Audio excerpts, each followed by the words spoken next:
제가 다른 채널에 등장하시는 그 외교관님, 네. 우리 이사장님 봤습니다. 예, 예. 북한의 그 엘리트로서 교육을 받다가 네, 네. 한국까지 오셨잖아요. 그것도 네. 이태리라는 나라에 외교관으로 나갔다 오셨더라고요. 예, 예. 와, 최고의 그 권력을 가지고 있는 바로 밑에서 외교관 하시다가 어떻게 돼서 대한민국까지 오시게 됐는지, 예, 예. 이때까지 성장한 그 과정부터 예. 탈북 결심까지 네. 다시 좀 듣고 싶어요. 그게 완전히 큰 질문인데, 광범위한 질문인데, 그쵸. 제가. 선생님 본인 소개 부탁드립니다. 예, 예. 제가 오늘 심하윤 유튜브에 출연하게 돼서, 반갑게 생각하고 또 초청해 주셔서 감사하다는 말씀을 먼저 드리고, 저도 우리 친구들과 함께 심하윤 유튜브를 자주 보곤 합니다. 근데 오늘 또 저를 초청해 주셔서 유튜브에 초청해서 감사하다는 말씀을 먼저 드리고, 제가 다른 유튜브에서도 가끔씩 제 경력을 소개했는데 오늘 조금 구체적으로 제가 소개해 드리면은 제가 60년생입니다. 그리고 한경북도 정송군, 여기 어디 백두산 옆에 그 삼지연 김정숙 군에서 이제 출생해서 어릴 때 아버님 따라서 평양에 올라갔습니다. 초등학교 1학년 때, 2학년 때인가 올라가서 이제 평양시 평천구역에서 거주하면서 당시 아버님은 중앙당 조직지도부에 올라가서 취직하시고 임명돼서 근무하다가 아버님이 만경봉호, 네. 예, 무역선 이제 그 일본에 전문 드나드는 이제 무역선 정치부 선장을 했어요. 그때가 제가 초등학교 2학년 졸업하고 중학교 2학년 때일 거예요. 그리고 초등학교는 이제 평천구역에 있는 육교민학교를 졸업하고 평양 외국어 혁명 유전의 학원이라는 데를 갔어요. 여기는 어떤 데냐면 전국적으로 하나밖에 없는 혁명 유전의 외국어 학원인데, 김일성이가 이제 1968년도에 이 학교를 와가지고 항일무장투쟁 시기의 항일투사들 자녀들, 그리고 특히 6.25 전쟁 때 희생당한 장교, 여기 말하면 장교인데 군관 자녀들, 장성 자녀들을 다 데려다가 나라의 외교관으로 키우라. 그래서 이 학교를 평양 유전의 외국어 학원으로 이제 이걸 확장해가지고 전국적으로 이런 학생들을 모집했는데, 여기 학교에는 이제 그때 유자녀들이 많았습니다. 전쟁 때 아버지들이 이게 낙동강까지 쳐들어왔다가 후퇴하면서 죽은 장교, 북한으로 말하면 군관 장성들 아들, 딸들이 이제 많이 인입시켰는데 그게 모자라니까 인원수가 전국적으로 우선 학생들을 다 시험 쳐가지고 초등학교 졸업하고 시험 쳐서 6년제로 받아들입니다. 그래서 저도 거기 뽑혀가지고 거기 시험을 쳐서 합격해서 들어갔는데 평양 외국어 혁명유전의 학원이 그때 당시 6년제였어요. 그리고 대학반이 5년제에서 총 11년제입니다. 지금은 다 평양 외국어 대학반, 학원반 합쳐서 11년제인데 그때는 갈라져 있었어요. 여기 이제 학부가 한 8개 학부가 있습니다. 지금 한 10개 학부로 늘어났다고 합니다. 최근에 온 이일규 참사관의 이야기하고 태영호 민주평통 사무처장도 그때 와서도 저한테 이야기했지만은 그들이 다 제 학생 후배들입니다. 태영호 민주평통 사무처장은 제 2년 후배고 영어과, 이일규는 또 제 한 10년 후배고. 그런데 지금 그때하고는 달라서 몇 개의 학부가 더 생겨가지고 한 10개 학부인데, 대체로 이제 여기에 영어, 프랑스, 일본어, 중어, 독일어, 아랍어, 프랑스어, 스페인어 이렇게 학부가 있어가지고 지금 10개 학부는 2개인가 3개 더 불어나서 이 학부에서 쭉 교육을 시킵니다. 그래서 6학년 때 시험을 쳐서 대학반으로 가는데, 이게 제일 이제 중요한 시점인데 6학년 때 시험 쳐서 떨어지는 확률이 많습니다. 왜냐하면 이 대학은 인원이 제한돼 있고 또 국가적으로 이 대학에만 3개 대학, 평양외고대학, 김일성 종합대학 외문학부, 국제관계대학, 이 3개 대학 가야만이 이제 외교관으로. 외교관도 여러 부류 외교관입니다. 저같이 외무성에 있던 정부 외교관, 그 다음에 무역 외교관, 무역부 대외경제위원회 하는 무역 내각산하 경제위원회 무역 서기관 참사관들, 그 다음에 당 외교관, 이게 이제 당 국제부, 그 다음에 이제 그 당 국제부 산하에 있는 대문화연락위원회, 심지어 내각 산하에 있는 모든 이런 대기관들 여기 갈 수 있고, 특히 대남사업부, 정찰총국 산하 이제 35호실, 네. 해외 대남 공작 파트도 다 여기서 의학을 한 사람들 뽑아가기 때문에 6학년 때 시험치에서 뽑아갑니다. 네. 이때 죽기 살기로 이제 여기 돌입하는데 거의 3분의 2가 떨어집니다. 그 떨어지면 모두 군대 가나요? 군대에도 가고, 그 다음에 이제 일반 대학들은 우선권으로 갑니다. 왜냐하면 혁명유전의 학원에서 특수교육을 받고 배려를 받고 자라났기 때문에 일반 대학에 갈 수 있는 그런 조건은 다 가지고, 자격은 가지고 있기 때문에 김책공업대학, 그 다음 의학대학, 네. 그리고 무슨 뭐 교범대학, 네. 건설대학 이런 데는 자기가 지망하는 데 따라서 갈 수 있는 특권이 있습니다. 그게 또 다 간부 자식들이에요. 이거 보면 아까도 말씀드렸지만 항일혁명 투쟁 시기라든가 6.25 전쟁 때 죽은 이 장성들, 군관들, 이런 항일혁명 투사들 자녀들이니까 다 계급 바탕이 좋고 특수 이런 그 계급 성분을 가졌기 때문에 어디나 갈 수 있는데, 문제는 자기가 희망하는 국제관계대학, 김일성종합대학 외문학부, 외교부는 못 가는 거예요. 무역부나 이런 외국어대학에는 못 가는데, 그 다음에 이제 대학 진입하면, 학교 가면 여기서 이제부터 국가가 전문 또 이제 집중 투자하고 교육하고 특히 해외 유학을 파견합니다. 네. 4년제로. 그럼 여기 대체 자기 의학에 따른 친북한 나라들에 다 파견돼 가서 4년 유학하고 옵니다. 중어는 중국, 러시아어는 러시아를 비롯해서 동유럽 나라들, 그 다음에 프랑스는 프랑스 식민지였던 나라들, 그리고 아랍은 아랍 나라, 이런 데 다 보내는데 영어만은 미국하고 영국에 못 보내는 게 네. 이게 외교 관계에도 없고, 그리고 돈도 없고, 이게 뭐 비싸니까. 그러니까 여기 또 이제 저도 이제 유학을 갔었는데, 이거는 이제 영국 식민지나 됐던 나라들, 미국 식민지 됐던 나라들, 가야나, 아프리카의 탄자니아, 남미 가야나 이런 나라들에 보내가지고 4년 동안 영어 어학을 시켜 돌아오면은 졸업반 때 와서 시험 치고 졸업하고, 그 다음에는 다 이제 각 정부기관들에 배치돼 갑니다. 그러면 그 이사장님, 북한에서 4년이나 5년 대학교를 졸업하지 않고 유학을 한 1년 차에 보내나요? 졸업시키고 보내나요? 1년 차에 보냅니다. 대체. 왜 그러냐면 졸업에 맞춰서 보냅니다. 4년인데 4년 유학을 보내는데 1학년 올라와서 1학년 말 때 또 거기서 뽑습니다. 10명 중에 그것도 한 30% 뽑나? 특혜 중에 특혜 뽑는데 이 사람들은 뽑힐 때 이미 다 내정됩니다. 외교부 유학생, 당국제부 유학생 다 미리 거기서 누구누구를 뽑아가지고 자기네 5년 있다 졸업하면 자기네 직원으로 쓸 수 있는 미리 와서 점 찍어놓고 선택하고, 그렇게 해서 유학을 보내고 갔다 오면 바로 거기로 들어갑니다. 배치대에 들어가는데, 저는 이제 외교부에서 찍어가지고 들어갔는데 제일 또 대학 가고 싶어 하는 데가 그때 당시, 지금은 다른데 그때 당시는 제가 졸업할 당시는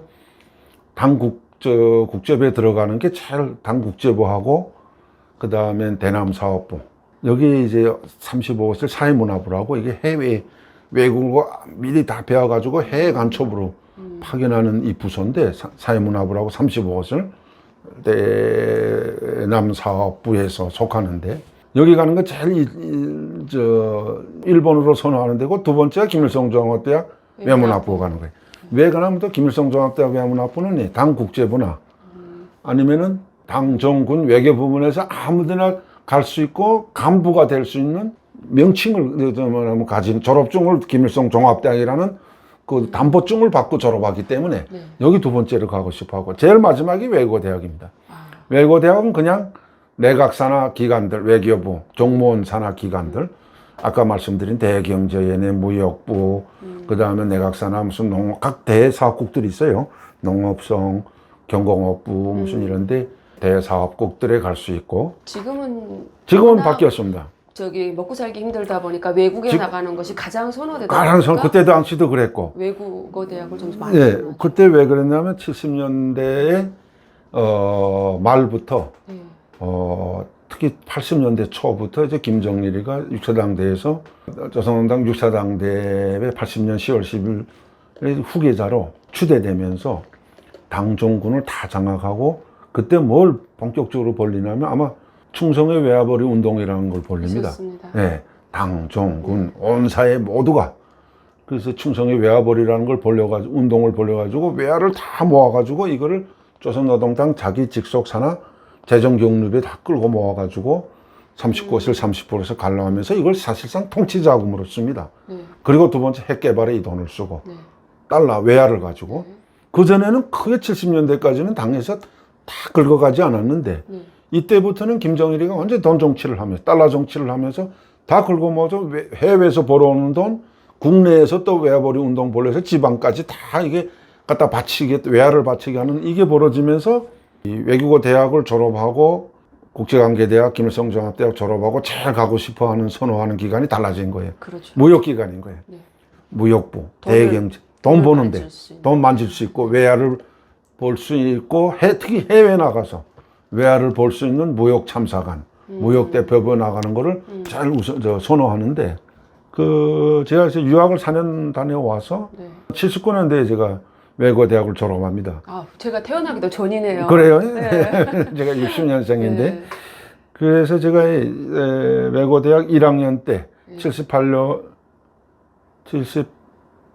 8년도에 외대 들어갔다 79년도에 유학 가고 2학년 때 유학 가서 82년도에 귀국해서 84년도에 외무성에 국제기구국 유엔가에 이제 처음으로 배치받아 들어가고. 그러면 이사장님 제가 네. 좀 중간에 좀 네, 잘라서 네. 죄송한데 말씀하십시오. 네. 저희가 북한에서 네. 생활청화가 정말 싫잖아요. 네, 예. 예전에 어른들은 생활청화라는 게 없었다. 그리고 김정일 때 언젠가부터 등장한 것 같다라는 얘기를 들었어요. 예. 그때 그 시절에 네. 생활청화라는 게 이사장님 그때 시절에는 초등학교 때부터 원래 있었습니까? 언제 있었어요. 생긴 것 같아요? 이게 언제 생겼냐면 우리가 중학교 때 생겼어요.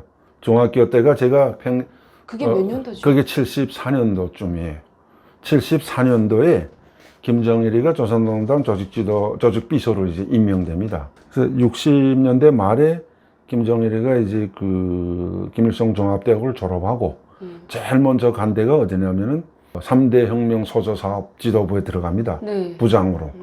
그때 이제 장성택이도 데려가고 최영애는 그 밑에 똘마니로 사로총. 그때는 사회주의 청년 동맹인데 지금은 김일성 사회주의 청년이 바뀌었죠. 그때 최영애는 그 한 몇 년 후배니까 김일성 그 사로총 동맹 가가지고 김정일이 300명 소속 사업부를 지휘하면서 장성택을 내세워가지고 전국적으로 사로총을 틀어지고 여기서 이제 그 300명 소조 이 운동을 벌리면서 사상기술 문화 운동을 벌린다 하면서 이걸 사실 자기 지도 조직부보다 더 권한이 있는 기관을 만들어가지고 각 지방 단위, 각 도시 인민위원회 여기 파견하고 그 다음에 이제 협동농장, 그 다음 기업소들을 파견해서 300명 소조부가 당위원회를 통제했습니다. 네. 그리고 몰래 보고하게 하고 자기한테 암행어사식으로. 그래서 그때 생활청화라는 게 나오기 시작한 겁니다. 그러면 생활청화가 없던 시절을 경험했단 말이죠. 그렇죠. 시절에? 인민학교 때. 근데 인민학교 때 그걸 경험했는데 갑자기 생활청화라는 걸 해야 된다라고 해서 하기 시작했단 말이에요. 예. 이거는 좀 불편한데라는 걸 느낀 세대가 아닙니까? 전혀 느끼지 않았습니다. 그때는 당연한 걸로 생각하고 74년도 정도면 북한에서 이 밥에 고깃국을 먹을 때입니다.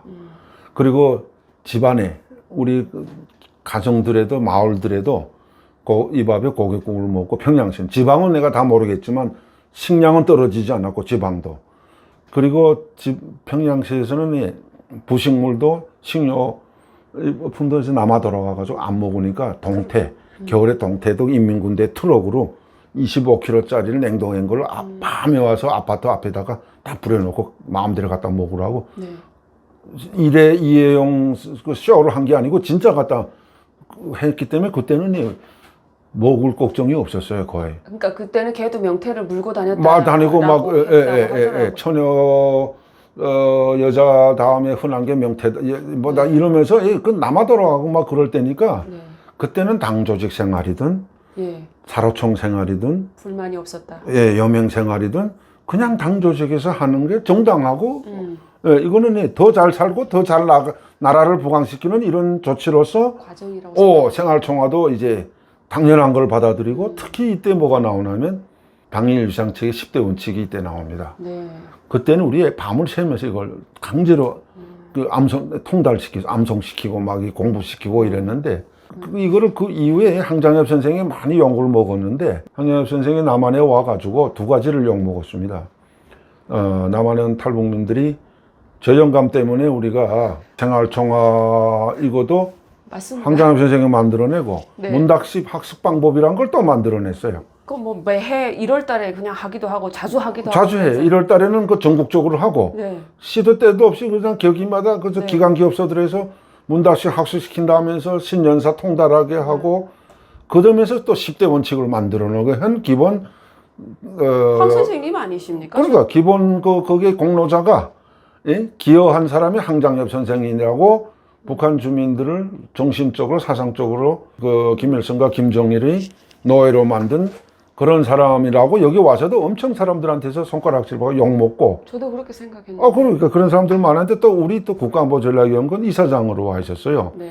그러니까 제가 그때 대북실장을 하고 그런데 어떤 사람들은 또 와서도 조금 인간중심 철학을 이어가면서 자꾸 주체사상을 와서 선전하려고 한다 해서도 욕도 먹었는데 제 생각에는 뭐 주체사상 인간중심 철학 강의도 하고 교육도 했는데 그거는 주체사상과 별개다.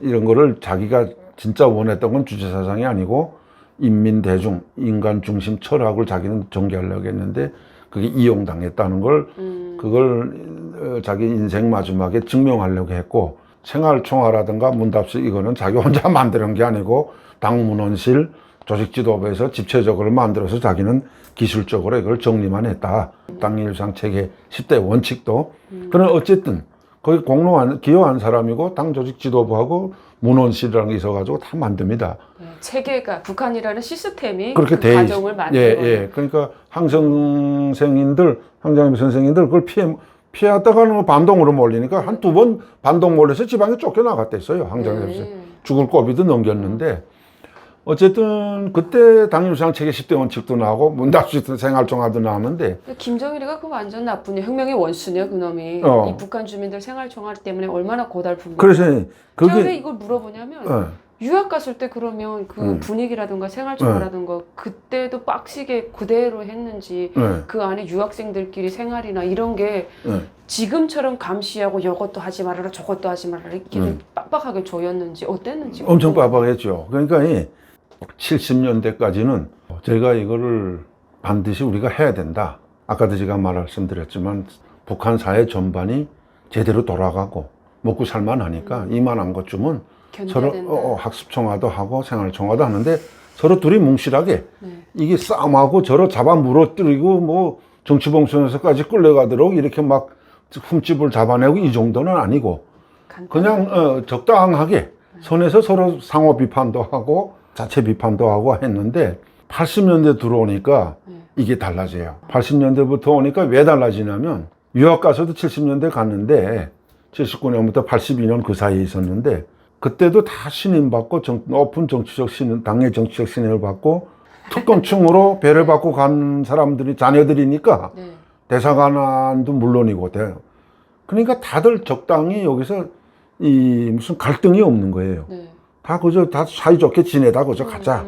그 가서 이제 잘 배치받고 다 총화도 잘 받자 이런 후름 무드였는데 80년대부터 제가 스위스 임명돼서 나갈 때부터 바뀌는데 80년대 중반 특히 80년대 말에란 보면 북한이 완전히 기울어지기 시작합니다.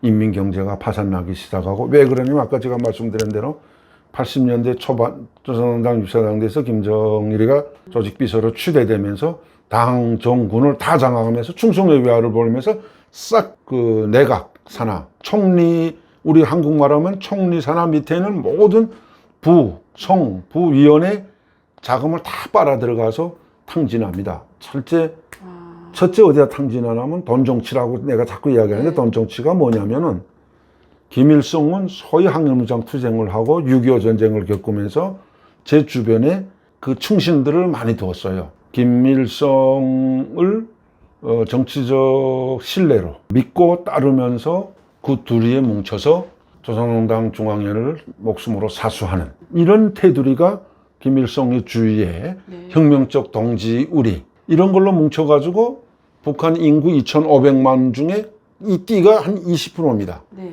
영어로 말하면 하이스트 클래스인데 네.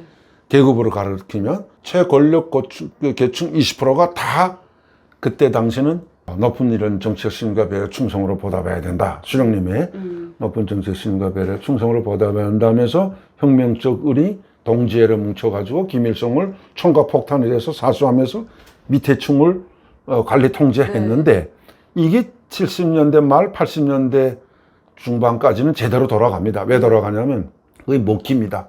생활 정화도 먹히고 유일사상 10대 원칙 가지고 통제도 다 먹히고 왜냐하면 그거 따르고 당에서 지시하게 되면 80년대 와서부터 이게 경제가 이제 거꾸로지고 하면서 완전히 돈 정치를 하는데 이 김정일이 시기에 와서는 꼭대기 20%가 항일 투쟁이나 전쟁을 겪지 못하고 그 후손들 네. 이 세대들을 종합대학 졸업생들과 동창생들과 이 세대들을 데리고 혁명을 하자니까 혁명 위협을 계승하자고 하니까 D가 이게 지금 그 항일무장 투쟁과 조국반 전쟁을 겪고 난 1세대하고는 다른 거예요. 충성심과 모시는 자세. 그렇죠. 그 다음에 혁명가업 관철 수행하는 데서랑 보면이 흔적에 차이나니까 얘들을 어떻게 하냐. 이 D를 어떻게 다스리냐면 돈으로 다스립니다. 다시 말하면 높은 정치적 신을 돌려주면서 동시에 막대한 물질적 배려를 돌려줍니다. 이때부터 외화를 다 39호실, 재정경님 39호실을 모아가지고 이거 가지고 제일 처음에 창관거리를 건설하고 자재 다 외국에서 수입합니다. 비싼 거. 그리고 메르세데스 벤츠 수입하지, 오메가 시계 수입하지, 세계적으로 1위 나라가 북한이 됩니다. 수입. 수입. 가난한 나라가 그 그날 사치품을 그때 그렇게 하는 거. 80년대 그때는 돈이 좀 있었거든요. 그걸 지금 돈 다 탕진? 예, 탕진한 그 돈 가지고 그걸 갖다가 이제 물질적 배려를 돌려주고 충성심을 유발하는 거예요. 이게 언제냐면 80년대 중반부터 90년대 중반까지 가는데 90년대 뭐 초반까지 갔나 중반까지 한 10년간 가면서 나라 곳간이 완전히 총리 주머니에 단 10만 불도 없는 거예요. 총리가 어디 해외 그 회의 가재도 돈이 없어가지고 모스크바까지 비행기 돈이 없어서 기차로 일주일 타고 가는 그 정도니까 돈이란 게 없으니까 국가 경제가 인민 경제가 돌아가지 못합니다. 북한의 경제가 세 개가 있거든요. 세 가지가. 예, 잘하시네. 군수경제, 이경제위원회고 일경제위원회가 사실 인민경제입니다. 그 다음에 이경제나 군수경제고 삼경제가 궁정경제라고 이건 우리 탈북민 그 외교관이 붙인 이름인데 주석궁 경제라고 합니다. 이거 주석궁에서 펀드, 특별 펀드라고 해가지고 예산을 가지고 이제 1년 내내 이거 특수 부분에 이제 투자하는 자금 이 경제 세 개가 있는데 인민 경제가 완전히 바닥났는데 다 빨아가니까 군수 경제에서 기본 빨아가고 주석궁 경제가 당 경제나 같습니다.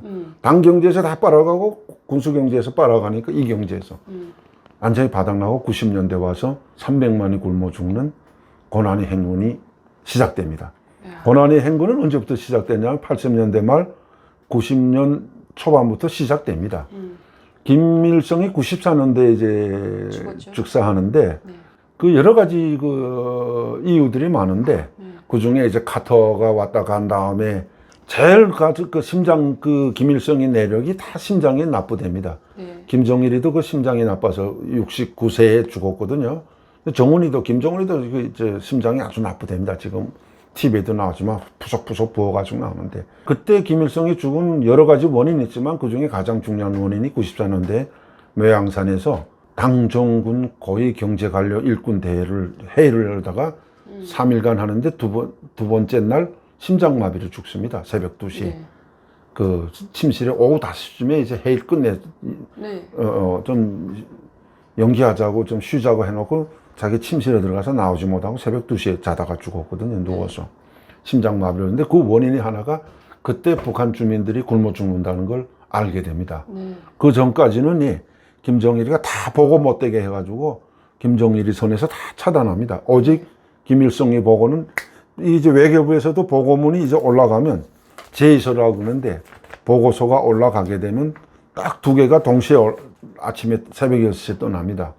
일부부장 방에서 최종 이제 이 알코올 소독을 다 해가지고 봉투에 넣어가지고 하나는 하나는 주석궁, 김일성한테, 하나는 김정일 집무실, 우리 말하는 3층 당중앙에네. 네. 요번에 태영호 공사님 쓰신 책. 예, 3층 서기실로 이제 동시에 들어가는데, 그러니까 그때 보고를 다 김정일이가 막은 거죠. 막은 겁니다. 그때는 공동 운영 체계가 아니고 70년대까지는 김일성이 유일 사상 독재 체제였고 70년대 말부터 80년대 말 김일성, 김정일 공동 독재 체제. 다시 말하면 당위 유일상 체계가 당위 유일적 지대 체제가 그래서 나옵니다. 우리가 계속 당위 유일상 체계 하다가 두 가지 말하지 않습니까? 네. 당위 유일적 지대체는 김정일 체제이거든요. 두 개 공동 운영 체계고 그 다음에 90년 초반부터는 다 무시해버리고 완전히 김정일 당위 유일적 지도체 독재 체제 유일 체계로 이제 넘어가는데 네. 당중군 핵 개발도 여기서 본격적으로 되거든요. 80년대부터. 그러니까 김일성이가 이거 사람 굶어 죽는 것도 다 보고 못 받아나니까 그 충격 먹어가지고 놀라서 죽었다는 말도 있어요. 여러 가지 원인이 있지만 어쨌든 이게 이제 그때 당시 김정일이 그 시기에 그때까지 고난행까지 초래된 원인이고 그리고 이때 당의 신임을 완전히 인민 대중의 신뢰를 완전히 잃어버립니다. 당이 완전히 부패합니다. 당 중앙에는 조직 지도부까지 다 뇌물 안 받아본 사람이 없고 네. 해외에서 들어온 외교관이나 무역쟁이 일꾼들이나 국내 또 외화벌이 쫙 하니까 각 기관들에서 당 중앙에 조직 지도부, 선전선동부 뭐 담당 부서는 더 말할 것도 없이 달러에 이제 미쳐가지고 다 외화벌이 뇌물 받고 하다 나니까 당의 권위가 완전히 밑바닥치고 당의 지시가 밑에 내려가면 먹히지 않습니다. 그러니까 김정일이가 이때 이제 화가 나가지고 90년도 초반에 완전히 이제 우리 5대 권력기관이 있거든요. 조선노동당, 인민무력부, 국가정치보위부, 인민보안성, 그 다음에 외교부가 이제 여기 하나 들어가는데 이 5대 권력기관에 지시를 하더라면서 조선노동당을 해체해버리라. 나는 조선노동당의 그대로 코테이션합니다. 인용해서 말씀드리면 나는 지금까지 조선노동당의 신세를 진 적도 없고 앞으로 조선노동당을 절대로 신뢰 못합니다. 당장 해체해버리시오. 나는 앞으로 우리 인민군대와 함께 우리 조국을 지켜나가겠습니다 하면서 성군 정치를 발표합니다. 그래가지고 그때가 북한의 내부 위기였습니다. 구소련이 붕괴 90년도 초반 구소련이 붕괴되고 우리 대한민국이 이 북방외교 노태우 정부 때 북방외교를 쭉 이제 펼쳐나가면서 한중관계 외교관계가 설립되지요. 한로까지 러시아까지도 넘어오죠 하니까 그다음 유엔에 단독 가입하지 한국이 하니까 구소련이 붕괴된 거 붕괴되고 동구권 사회주의가 멍전히 몰락하다 나니까 북한이 완전히 고화가 되고 국제 고화가 되고 왕따가 되고 경제적으로는 아까 돈을 막 그렇게 외화보를 해서 당 자금으로 다 탕치하다 나니까 통치 자금으로 핵 개발에 동원하다 나니까 완전히 순간에 맹봉이 옵니다. 그리고 그때 92년도에 제가 외무성 있을 때입니다. 제가 스위스, 노르웨이, 이태리에서 근무했는데 3년씩 이태리는 한 4년 반 근무했고 노르웨이에서 근무하고 들어왔을 때인데 90년부터 94년까지 있다가 94년 이태리 나왔는데 그때 92년도인데 최고사령관 명령이 하달되는 겁니다. 아까 말한 5대 권력기관에. 그게 뭐냐면 인용보 열고 그대로 지시내로 하달하는데 5대 권력기관들에 구소련이 붕괴되고 동구권 사회주의 나라들이 몰락한 가장 큰 원인은 사상교육, 외부 문화 침투를 막지 못했기 때문에 몰락했다. 이제 여기서 우리가 꽃같은 가오를 범하게 되면 당신들이 제일 먼저 인민이 교수대에 올라가 목을 매야 될 거다. 처형될 거다. 나는 지금부터 총대의 정권이 있습니다를 지시합니다. 총대로 다스리시오 하고 지시가 내려옵니다. 그게 여기가 한국식으로 말하면 우리 거기서는 준정시 상태라고 하지만 여기는 계엄령을 선포하는 겁니다. 그리고 그때 다 이제 진짜 위기도 그런 위기가 없었던 거예요. 갑자기 이렇게 정세가 변하니까 다 당황해가지고 이제는 우리도 몰락했구나, 이제 망했구나 할 때예요, 그때가. 그게 이제 그 김정일 시대까지 오고 그 다음에 이제 김정은 시대로 이제 넘어가는 그런 과정인데. 그렇군요. 예. 그러면 아까 그 유학에 대한 거 얘기를 하다가 지금 여기까지 왔는데 그러면 이 사장님 그때 당시 그런 나라로 유학을 갔단 말이에요. 그럼에도 불구하고 생활총화도 막 시켰는데 일단은 북한이라는 사회가 폐쇄적이었단 말이에요. 근데 어쨌든 엘리트로 성장을 했으니까 좋은 모습만 보고 밥은 먹고 살았잖아요. 그 아프리카라고 해도 그런 나라에 유학을 나가니까 외국을 처음 나간 그 어린아이의 심정에서 어떤 자유가 느껴지던가? 그래서 아주 중요한 질문을 하셨는데 제가 그 답변을 지금 드리자고 여기까지 쭉 왔는데 그 답변은 제가 이렇게 드리면 될 것 같아요.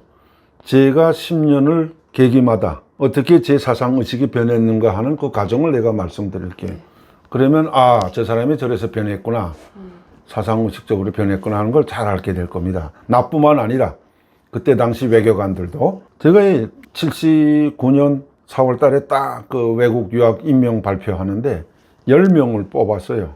탄자니아 다르에살람 종합대학에 딱 파견하는데 중앙당 조직지도부에 들어가서 딱 일렬로 세우고 위 임명장을 딱 줍니다. 당이 정치적 신임과 배려에 의해서 동문은 그 조직지도부 간부부에서 딱 주는 건데 몇 월 며칠 위대한 수령 김일성 동지와 친애한 지도자 김정일 동지의 친필 지시에 따라서 동문은 탄자니아 주재 다르에살람 종합대학 4년간 유학생으로 임명되었습니다.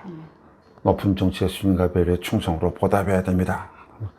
예! 하고 위대한 수령과 친애한 지도자의 높은 정치의 수준과 배려에 충성을 보답합니다. 딱 받고 그냥 한 달 동안 준비 기간이 있어요. 네. 외교부에 와가지고 한 달 동안 강습 받습니다. 뭐 강습 내용은 뭐 어떤 건데? 강습은 이제 당일 수상 체계. 여기서도 그다음에 10대 원칙 학습. 장군님만 믿고 따르라는 그걸 하고 그게 한 보름. 그다음에 한 일주일은 그 나라 지역 문화. 지리 문화 뭐 이런 거 다 하고 나머지 일주일은 현장 참관. 각 지방들 이런 데 다 기업소, 농장 기업소, 협동농장, 그다음에 뭐 연합기업소 이런 데 뭐 심지어 남포관문까지 다 참관시키면서 나라의 정세 형편을 알아야 된다. 그래서 나가서 융성자료라 그럽니다. 네. 나라에 도움되는 기술자료, 영상자료 다 많이 들여보라 하고 마지막에 그 끝나기 일주일에 어디 가냐면 국가보위부, 인민보안성하고 당에 들어가서 이제 그 교육받습니다. 제일 중요한 게 국가보위부.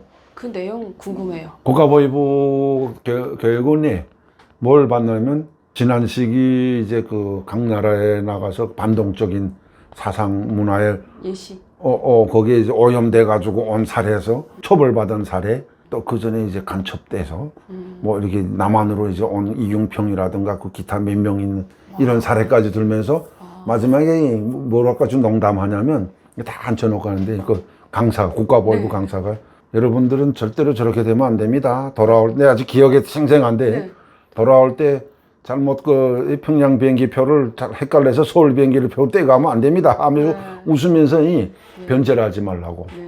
그렇게 그때 당시도 벌써 그 교육을 주는 거예요. 그거 끝나고 무슨 개별적으로 또 다 부릅니다. 서로 감시하는 임무를 받습니다. 유학생이 대사도 고발할 수 있어요. 비밀리에 써서. 근데 요 담당자는 국가보위부에 다 다른 사람들이 다릅니다. 대사가 유일적으로 당비서가 유일적으로 대사관하고 학생들을 관리하지만은 좀 특수정보로 보고하지만 우리한테도 서로 저 이상하다 뭐 남한하고 접촉한다 이상한 끼가 있다 하면 특수 편지를 해서 대표단 오는 데다가 딱 봉인해서 보내는 국가보위부 누구 하고 내 담당한 보이는 권한을 주는데 그 비밀 작업을 또 해요. 교육을 주면서 쓰는 방법, 그 다음에 암호, 심지어 암호까지. 그러니까 완전히 뭐 이게 탄자니아에 한 유학생이 그때 한 15명, 대사관이 한 15명, 대사 참사 한 30명 있었는데 서로 누가 믿질 못하게 다 이게 크로싱. 그러니까 크로싱 감시 체계라니까 뭐 말도 제대로 못하고 서로 조심하고 이러거든요. 79년도에 벌써 그 시스템을 입혀가지고 감시하게 했다는 게. 그럼에도 불구하고 그때 딱 다 마치고 비행기 타고 딱 떠나는데 비행기 타고 그때는 돈이 좀 없으니까 유학생들이나 건설자들 해외 나가는 벌목공들 우려단들은 다 기차로 보냅니다. 인원이 많으니까. 그럼 평양역에서 떠나면 신우주, 심양 걸쳐서 아니면 하바롭스크를 거쳐가지고 일주일 동안 기차 타고 모스크바까지 갑니다. 그래가지고 거기 와서 이제 비행기 타고 각 나라로 갈라져 나가거든요. 북한은 오직 두 통로가 있잖아요. 베이징을 통해서 나가든가 모스크바 통해서. 평양에서 직행 가는 거는 5곳밖에 없어요. 모스크바하고 울라디보스토크하고 심양, 베이징, 방콕, 태국, 그 다음에 독일. 이렇게 했는데 지금도 독일은 못 간다 그래. 그런데 거기서 비행기 타고 이제 쭉 달래사람 가는데 그 가정인데, 야, 이때 나만큼 세상에 행복하고 부러운 사람이 없는 거예요. 비행기를 타셨잖아요. 비행기 타니까. 그 시절에. 그 시절에. 그리고 이건 특권 중에 또 특혜받은 사람인데 뭐가 딱 생각나냐면 네. 그때는 오직 하나. 내가 이렇게 높은 정치적 신인과 배려를 받았는데 오직 모든 걸 다 바쳐 신혼님께 충성을 다해야 되겠다. 오직 그거예요.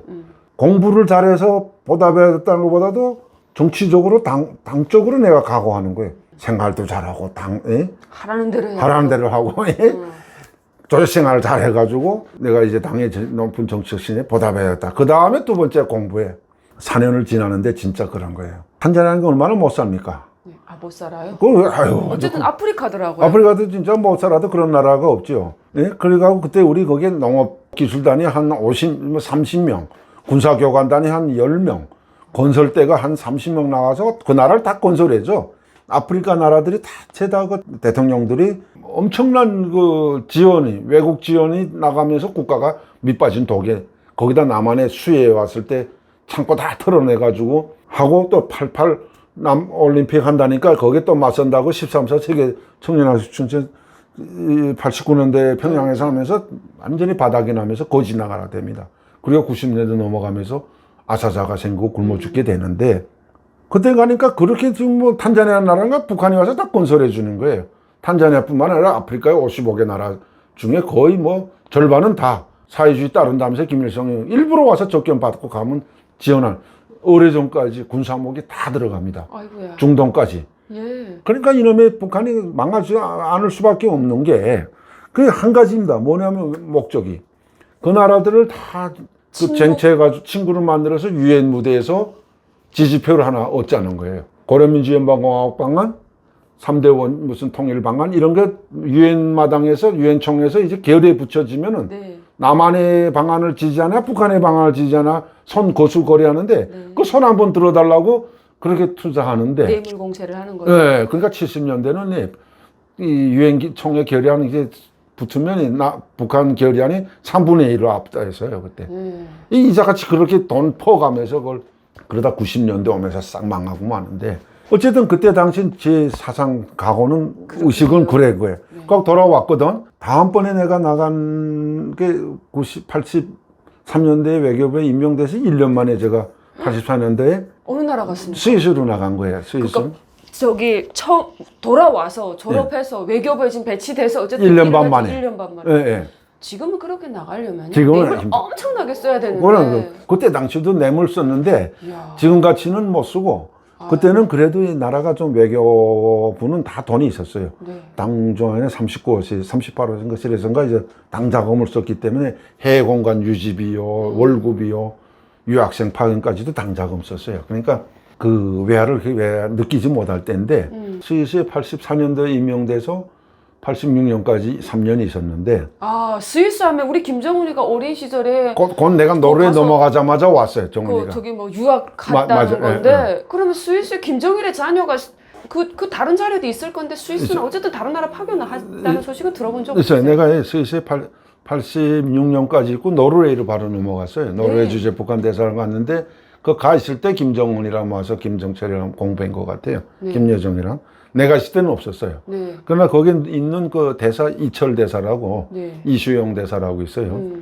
이 양반이 이제 그 외무성 조직부 부부장 겸 김정일 서기실 부부장이면서 김정일의 자녀들을 해외에서 공부시키고 교육 주는 그 책임을 지고 스위스 대사로 제네바 대사인데 제네바는 유엔 대표부입니다. 거기 한 15가족 있고 베른에 저는 나가 있었는데 수도 여기는 5 가정이 있었는데 이때 이제 데려다가 그 교육을 시키느라고 이 사람이 그때부터 20년인가 대사를 했어요. 스위스에서만이. 그리고 이제 그 자녀들을 다 이제 키우고 정문을 키우고 했는데 그때 제 사상 상태는 스위스 얼마나 잘 살아요. 얼마나 또 이게 살기 좋은 나라니까. 그러니까요. 근데 우리는 돈이 그렇게 제한됐으니까 눈에 풍년이지. 그런데도 내 의식에는 사상적으로는 80년대 중반까지는 야 그래도 얘들은 뭐 이렇게 다 산다고 하지만 계급 격차가 있고 우리는 그러나 사회주의 고마운 우리나라 사회주의 제도는 누구나 다 무상교육, 무상 치료. 무상 무료로 배구, 주택 배구받고 하는 골고루 잘 사는 사회주의 지상낙원이다. 그 우월하다. 그런 자부심은 또 가진 거야 그때. 기득권으로 있어서 밑에 사람들이 어떤 형편을 잘 모르셨던 잘 모르는 것도 있죠. 잘 모르는 것도 있고 지방이라는 걸 뭐 우리가 형편 모르니까 잘 그런 거 있고 또 그 북한에 있을 때도 격차는 그때부터 일어났어요. 80년대부터 평양시하고 지방하고 간부들하고 밑에 노동자 농민들하고 사이는 이제 계속 일어나는 게 왜 일어나냐면 아까도 말씀드렸지만 돈 정치를 하다 나니까 김정일이가 우선 꼭대기 20%한테 아까 많은 정치적 신과 물적 배를 돌려주면서 중간계층 배급 정도 주고 이 돈이 다 어디 나오냐면 충성을 외화벌이 하면서 밑에서 다 올라오지 않습니까? 네. 그러니까 그때부터 고열을 짜내기 시작하는 거지. 그러니까 북한 계층을 20%는 하이스트 클래스 통치 계급으로 보고 밑에 중간 계층을 한 30% 2,500만 중에 요거는 이제 중견 간부들 네. 배급이나 탐험물 정도 새끼 간부죠. 새끼 그하고 마지막 50%가 인민인데 이게 노예란 말이에요. 결국은 이 피땀을 계속 빨아먹은 게 3대를 지금 그러니까 꼭대기에 있으면서 그때 이 차이는 크지는 않았지만 그 차이가 있다는 건 느꼈고 그 특혜를 받은 거죠. 그렇죠. 그리고 노르웨이를 넘어가요. 네. 노르웨이 넘어가면서부터 내가 이 정신이 들더라고. 그러면 그 이사장님이 노르웨이로 넘어갔을 때가 몇 년도입니까? 그게 87년부터 90년까지. 그때도 벌써 북한이 조금 어렵기 시작했어. 노르웨이 넘어가니까 우리 13사 축전하고 하면서 대표단에 왔다 갔다 하는데 이 지방 무슨 국장도 오고 하면이 울어. 술 마시면. 야, 이거 지방에 아까 제가 말씀드렸지만 싹 빨아 올라가다 나니까 배급을 못 준다고. 굶어 죽기 시작하고 이런데 뭐 이건 뭐 꼭대기에서 아는지 모르는지 마야 무시해버린다는 거예요. 알아서 너희 해먹으라고. 그때가 80년대 말 90년대 초인데 네. 제 기억에는 한 10만 명이 굶어 죽을 때입니다. 그 정도. 그리고 우리가 지금 300만이 굶어 죽었다는 정확한 통계는 없어요. 황장엽 선생이 와서 중앙당 조직지도부 통계국 자료를 이제 말씀해서 그때 자기가 통계국을 담당한 부부장, 조직도 부부장 말을 들었는데 자기가 올 당시 300만이 굶어 죽었다 건다. 그거 하나 증거지 아직 그 서류나 증빙 자료는 없어요.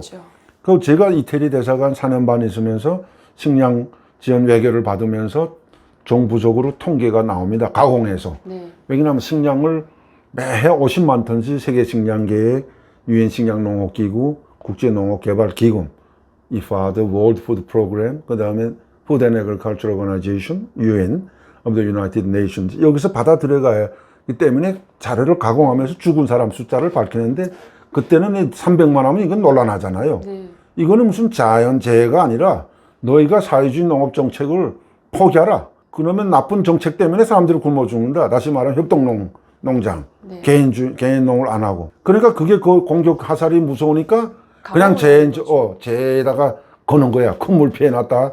다음에는 뭐 우박이 내려서 농작물이 다 뭐 망가졌다. 다음에는 또 무슨 초가을에 소리가 퍼져. 그래서 매 50만 톤씩 식량 받아 들어가는데 통계 자료를 그때가 94년도에 오는 거 보니까 그때 당시 한 80만이 굶어 죽은 거로 가공해서 내려와요. 80만도 어마어마하지. 그리고 이 기간이 제가 복원된 80년대 말부터 90년대 말까지 합친 게 한 200~300만 그 사회 대장가나. 그러나 명백한 거는 정확한 문서로 된 증빙 자료는 없는데 황장엽 선생이 말한 300만이고 제가 전문가적으로 타산하는 데는 200만 이상은 되지 않겠냐. 뭐 300만도 그 말하는 사람도 일리가 있고 지방들. 어쨌든 어마어마한 숫자가 이게 죽으면서 내 사상이 딱 이태리 나가서 노르웨이 때는 변하는 거예요. 야, 이거 내가 이때까지 유학하고 스위스 걸쳐 외교부 들어가서 하는 우리 고마운 사회주의 제도를 대외 널리 홍보, 선전하던 이 사회주의 제도가 아니네. 그리고 그다음부터는 반감이 좀 생기더라고. 이 꼭대기 놈들은, 나도 꼭대기 놈이지만, 진짜 이게 말이야, 이 정치적 신과 함께 물적 배를 다 누림에 부하방 당하고, 그렇게 권력 쓰고, 뇌물 받고, 이게 부패가 진행되면서 나라가 이게 찌그러지네. 하는 걸 인정하게 되더라고. 그 겁이 생기더라고. 야, 이거 이대로 계속 가다가는 이거 체제가 망하지 않겠냐? 이런 게 노르웨이 때부터 내 사상이 변하고, 아니가 다를까 90년대 서한대 들어와서 김일성인 죽은 94년도까지 4년 평양에 외교부에 다시 근무하고 94년도에 이태리 나갔는데 이 4년 기간에 아까 제가 말씀드린 완전히 구소련에 붕괴되고 동권 사회주의가 다 몰락하면서 또 남한이 완전히 대외적으로 대한민국이 한중 관계, 한러 관계, 외관계 수립하고 북방역에 하면서 유엔 단독 가입 한 번 더 대표로 나가지 하니까 위기가 딱 느껴지더라고. 굶어 죽지 한쪽에서는. 그 다음에 충성심이라는 거는 김일성 때와는 완전히 다르고 김정일 때 와서는 이게 소위 아까 그 돈 정치를 하다 나니까 저는 이렇게 말합니다. 김일성 시기 그 통치는 항일혁명투쟁 시기 그런 혁명적 동지 우리요 소위 이런 걸로 서로 수뇌부를 총과 폭탄이 돼서 결사왕리하던 시기였다면 김정일 시기 가서는 이게 당이 신뢰를 다 잃고 하다 나니까 돈 정치를 하면서 조폭, 깡패 두목들이 이런 의리 이런 조폭 모임이 지도부 그게 대표적인 게 김정일 서기실이고 그거를 또 당도 못 믿으니까 그 다음에 들어오는 게 이제 성군 정치하면서 최고사령부입니다. 국방위원회. 이거 해가지고 군부 독재 체제, 조폭들의 군부 독재 체제로서 나라를 깡패식으로, 이건 비정상 국가거든. 국가도 아니지. 야, 근데 정말 적절한 표현이네. 좀 생각지도 못했는데 그 표현이 너무 적절하네요. 김일성 때는 봉건 및 무슨 사회주의 껍데기를 뒤집어 쓴 이런 포장한 이런 봉건 유일 독재 체계. 유일 사상 독재 체계였다면 김정일 시기 와서는 군부 깡패들의 그 조폭 조직의 폭정 정치 이런 정치를 변하고 지금 김정은의 시기 와서는 이게 다 혼합이 됐어요. 지금 혼합이 됐는데 소위 김일성을 자꾸 모방하다 나니까 그거하고 김정일이 그 정권을 합쳐 놓다 나니까 종합적인 이런 거에 됐는데 단편적인 게 정책 결정 과정에서 딱 나타납니다. 김일성 시기는 대체 보면 외교 정책 비롯해서 나라의 중요한 정책들을 결정할 때 상위 하달식으로 다시 말하면 꼭대에서 밑으로 내려매기는 식인데 당중앙위원회 조선노동당의 제일 큰 권력기관으로서 제일 높은 기관이 조선노동당 대회입니다. 6차 당대 뭐 계속 안 하다 이번에 8차 당대 그래서 아버지의 모방해서 하는데 이 대회가 있고 그 밑에 상무위원회가 있고 상무위원회 밑에 정치국이 있습니다. 상무위원회는 아시다시피 한 4~5명으로 돼 있고 정치국이 이제 광범위한데 정치국에는 정치위원 또 후보위원까지 하면 정확한 숫자는 모르겠지만 한 300명 되나? 그렇게 많구나. 여기 후보위원까지 합해서. 그럼 여기에 당정군의 모든 부서가 다 들어가가지고 대표들이 여기서 모든 걸 이제 결정하고 토론하고 심지어 북미 정상회담 한다 하면 이게 올라와가지고 여기서 토론돼서 김일성이가 결론 내리고 이거를 하부에다 하달해서 그 밑에가 비서국입니다. 정치국 밑에 각종 비서국들이 있습니다. 국제사업부, 그 다음에 이제 무슨 농업사업부, 경공업사업부, 중공업사업부, 군사부. 여기 부장 위에 비서들이 있어가지고 비서국에 다 하달되면 이게 전국으로 다 내려가는데 김정일 시기 와서는 완전히 성군 정치화 해가지고 하위 상달식으로 모든 기관을 이제 자기한테 직속시킵니다. 서기실에. 태영호 전 의원이 말한 것처럼 김정일 서기실에 3층 서기실에 모든 걸 다 유일 관리로 개별 관리를 하고 직보 체계로 올려놓고 올라온 걸 다 모여놓고 김정일 서기실에서 부부장이 한 10명 돼요. 이거는 대체 부부장들이 어떤 사람들이냐면 겸직합니다. 조직지도부 부부장 겸 서기실 부부장, 선전선동부 부부장 겸 부부장, 또 외교 담당 부부장이 다 갈라져가지고 여기서 위임을 받아가지고 올라오는 각종 문건들, 보고서들 다 갖다 놓고 지금 김정은 시기에 딱 그렇게 하는데 그러니까 거기서 이제 70%는 자들이 부부장들이 위임받고 김정일 대신 사인하고 30%만은 항장에서 말한 것처럼 그럼 무조건 김정일한테 보고되는 겁니다. 그럼 김정일이가 이걸 밤이 12조각 나도 그거는 다 봅니다. 그게 제일 위험하고 중요한 보고서들이니까. 그게 하위 상달식인데 그걸 이번에 김정은 시기에 와서는 이거를 둘 다 접목시킨 겁니다. 그 통치로 지금 나가는데 그때 제 사상의식이 북한에서 90년부터 94년까지 김일성이 죽은 해에 제가 그 장례식 하는까지 kumsusan 기념공정에 들어가서 참가하고 이태리에 나갔는데 이 기간에 그때 또 우리 비서국 대사 임명된 다음에 죽었는데 비서국 대사니까 제일 먼저 그 죽었는데 그 주석군 가서 이렇게 다 울면서 뭐 하고 그때 또 임명됐는데 그거 안 하고 먼저 나간 놈들이 있어요. 굽해가지고 뭐 또 거기 급한 일들이 있다고 해가지고 나가서 다 잘렸어. 다 소환해가지고 수령님 돌아가셨는데 추모 그것도 안 하고 간 놈들 이게 무슨 이 사상 상태가 이런 놈들 어떻게 외교관을 하려고 가자마자 한 달도 못 돼서 다 해임 철칙시켜가지고 지방에 쫓아버린 나는 어떻게 그 뭐 참가하려기보다도 외무성에서 무조건 나는 그 명단에 이어가지고 그 할 수 했는데 그걸 하고 그다음에 이태리 나갔어요. 이태리 나가서 제 생각이 완전히 100% 이제 4년 반 동안 완전히 그때 이일규가 말한 것처럼 지금 내 타임엔 꼭제비 나라라고 219 전 구바 참사가 와서 기자회견 하는 거 듣고 내가 저 양반이 심통이 표현했네. 어디서 그런 단어를 찾아낸지.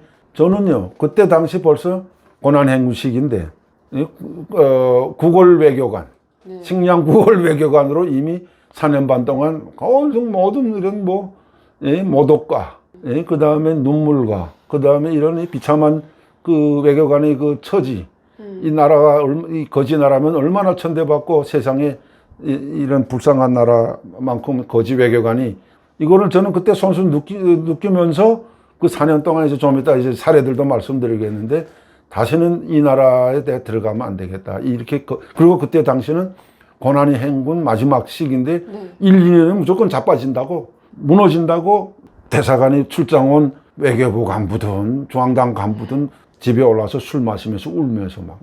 그땐 중앙당 집에도 도움물이 안 나고 김용순이가 다 통전비서였는데 김용순이를 만나고 출장 떠날 땐 인사하고 와야 돼요.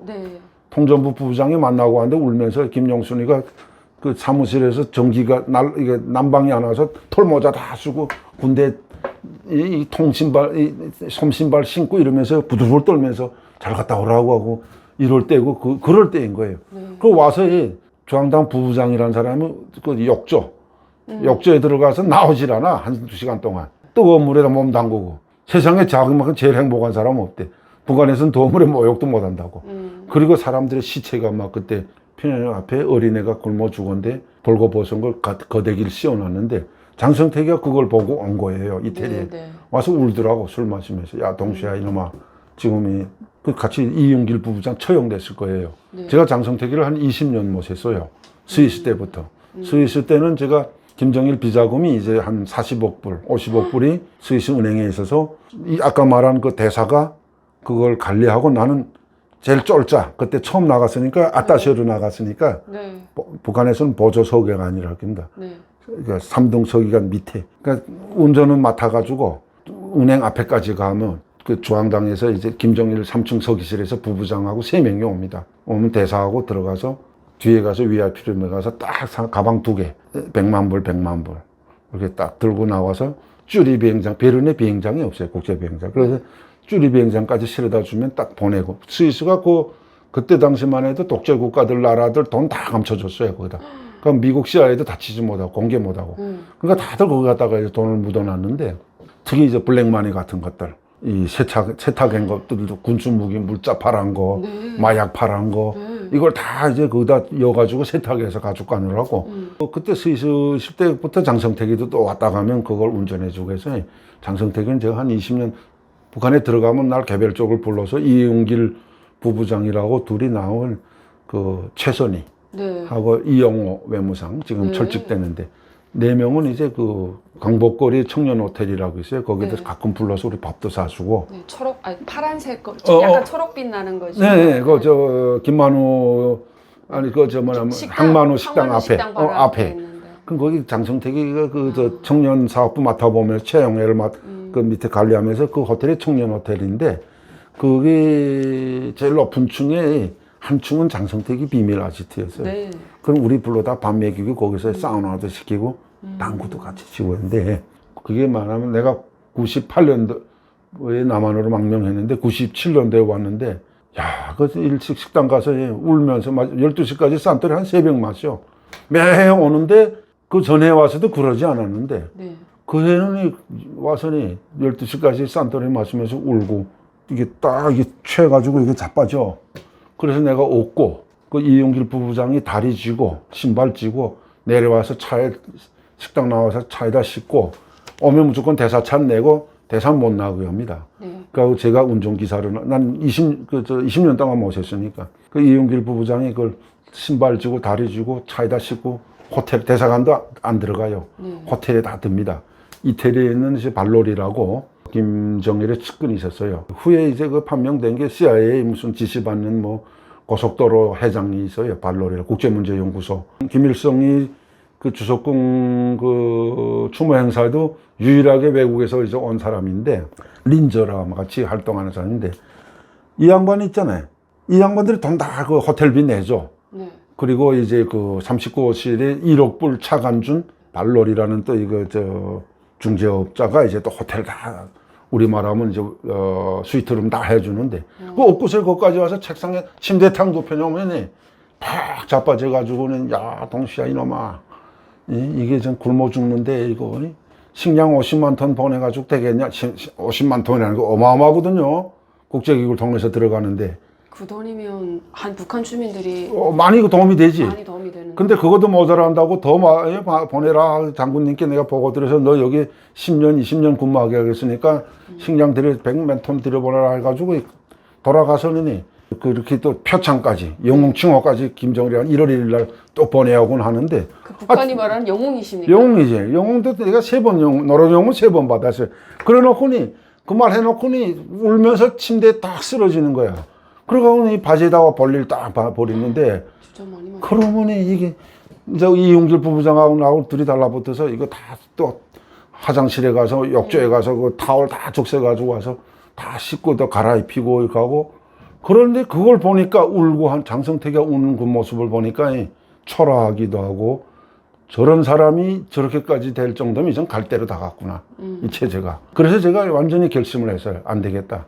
그리고 반감이 나오는 게, 제가 이때까지 탄자니아 유학 갔다 와서부터 외교부에 배치받아서 근무하고 스위스, 노르웨이, 이태리까지 쭉 오면서 받았던 특권, 특혜, 또 비리, 뇌물, 그다음 불법 외화벌이, 이 하는 쭉 과정이 저한테는 야, 이게 더 이상 이제는 이 북한이나 조선민주공화국이라는 게 나라가 아니고 빌어먹는 이 깡패국이, 저 부시 대통령인가 언제 말한 것처럼 악의 축으로서의 핵무기나 휘두르면서 강탈해 먹자고 하고, 지금 최근에는 뭡니까? 가상화폐 가지고 다 도둑질에다가 지금 불법적으로 나라를 체제를 유지하면 외화벌이 해가지고 돈을 다 빼앗아 가지고 3대를, 북한 인민을 3대를 노예로 만들어 가지고 피를 빨아먹는 이 나라에 내가 어떻게 더, 이게 결정적인 정치적인 변화고 사상의식이 변하고, 물론 다른 이유도 몇 개 있지만은 사적인 이유도 있고 변화가 있지만, 기본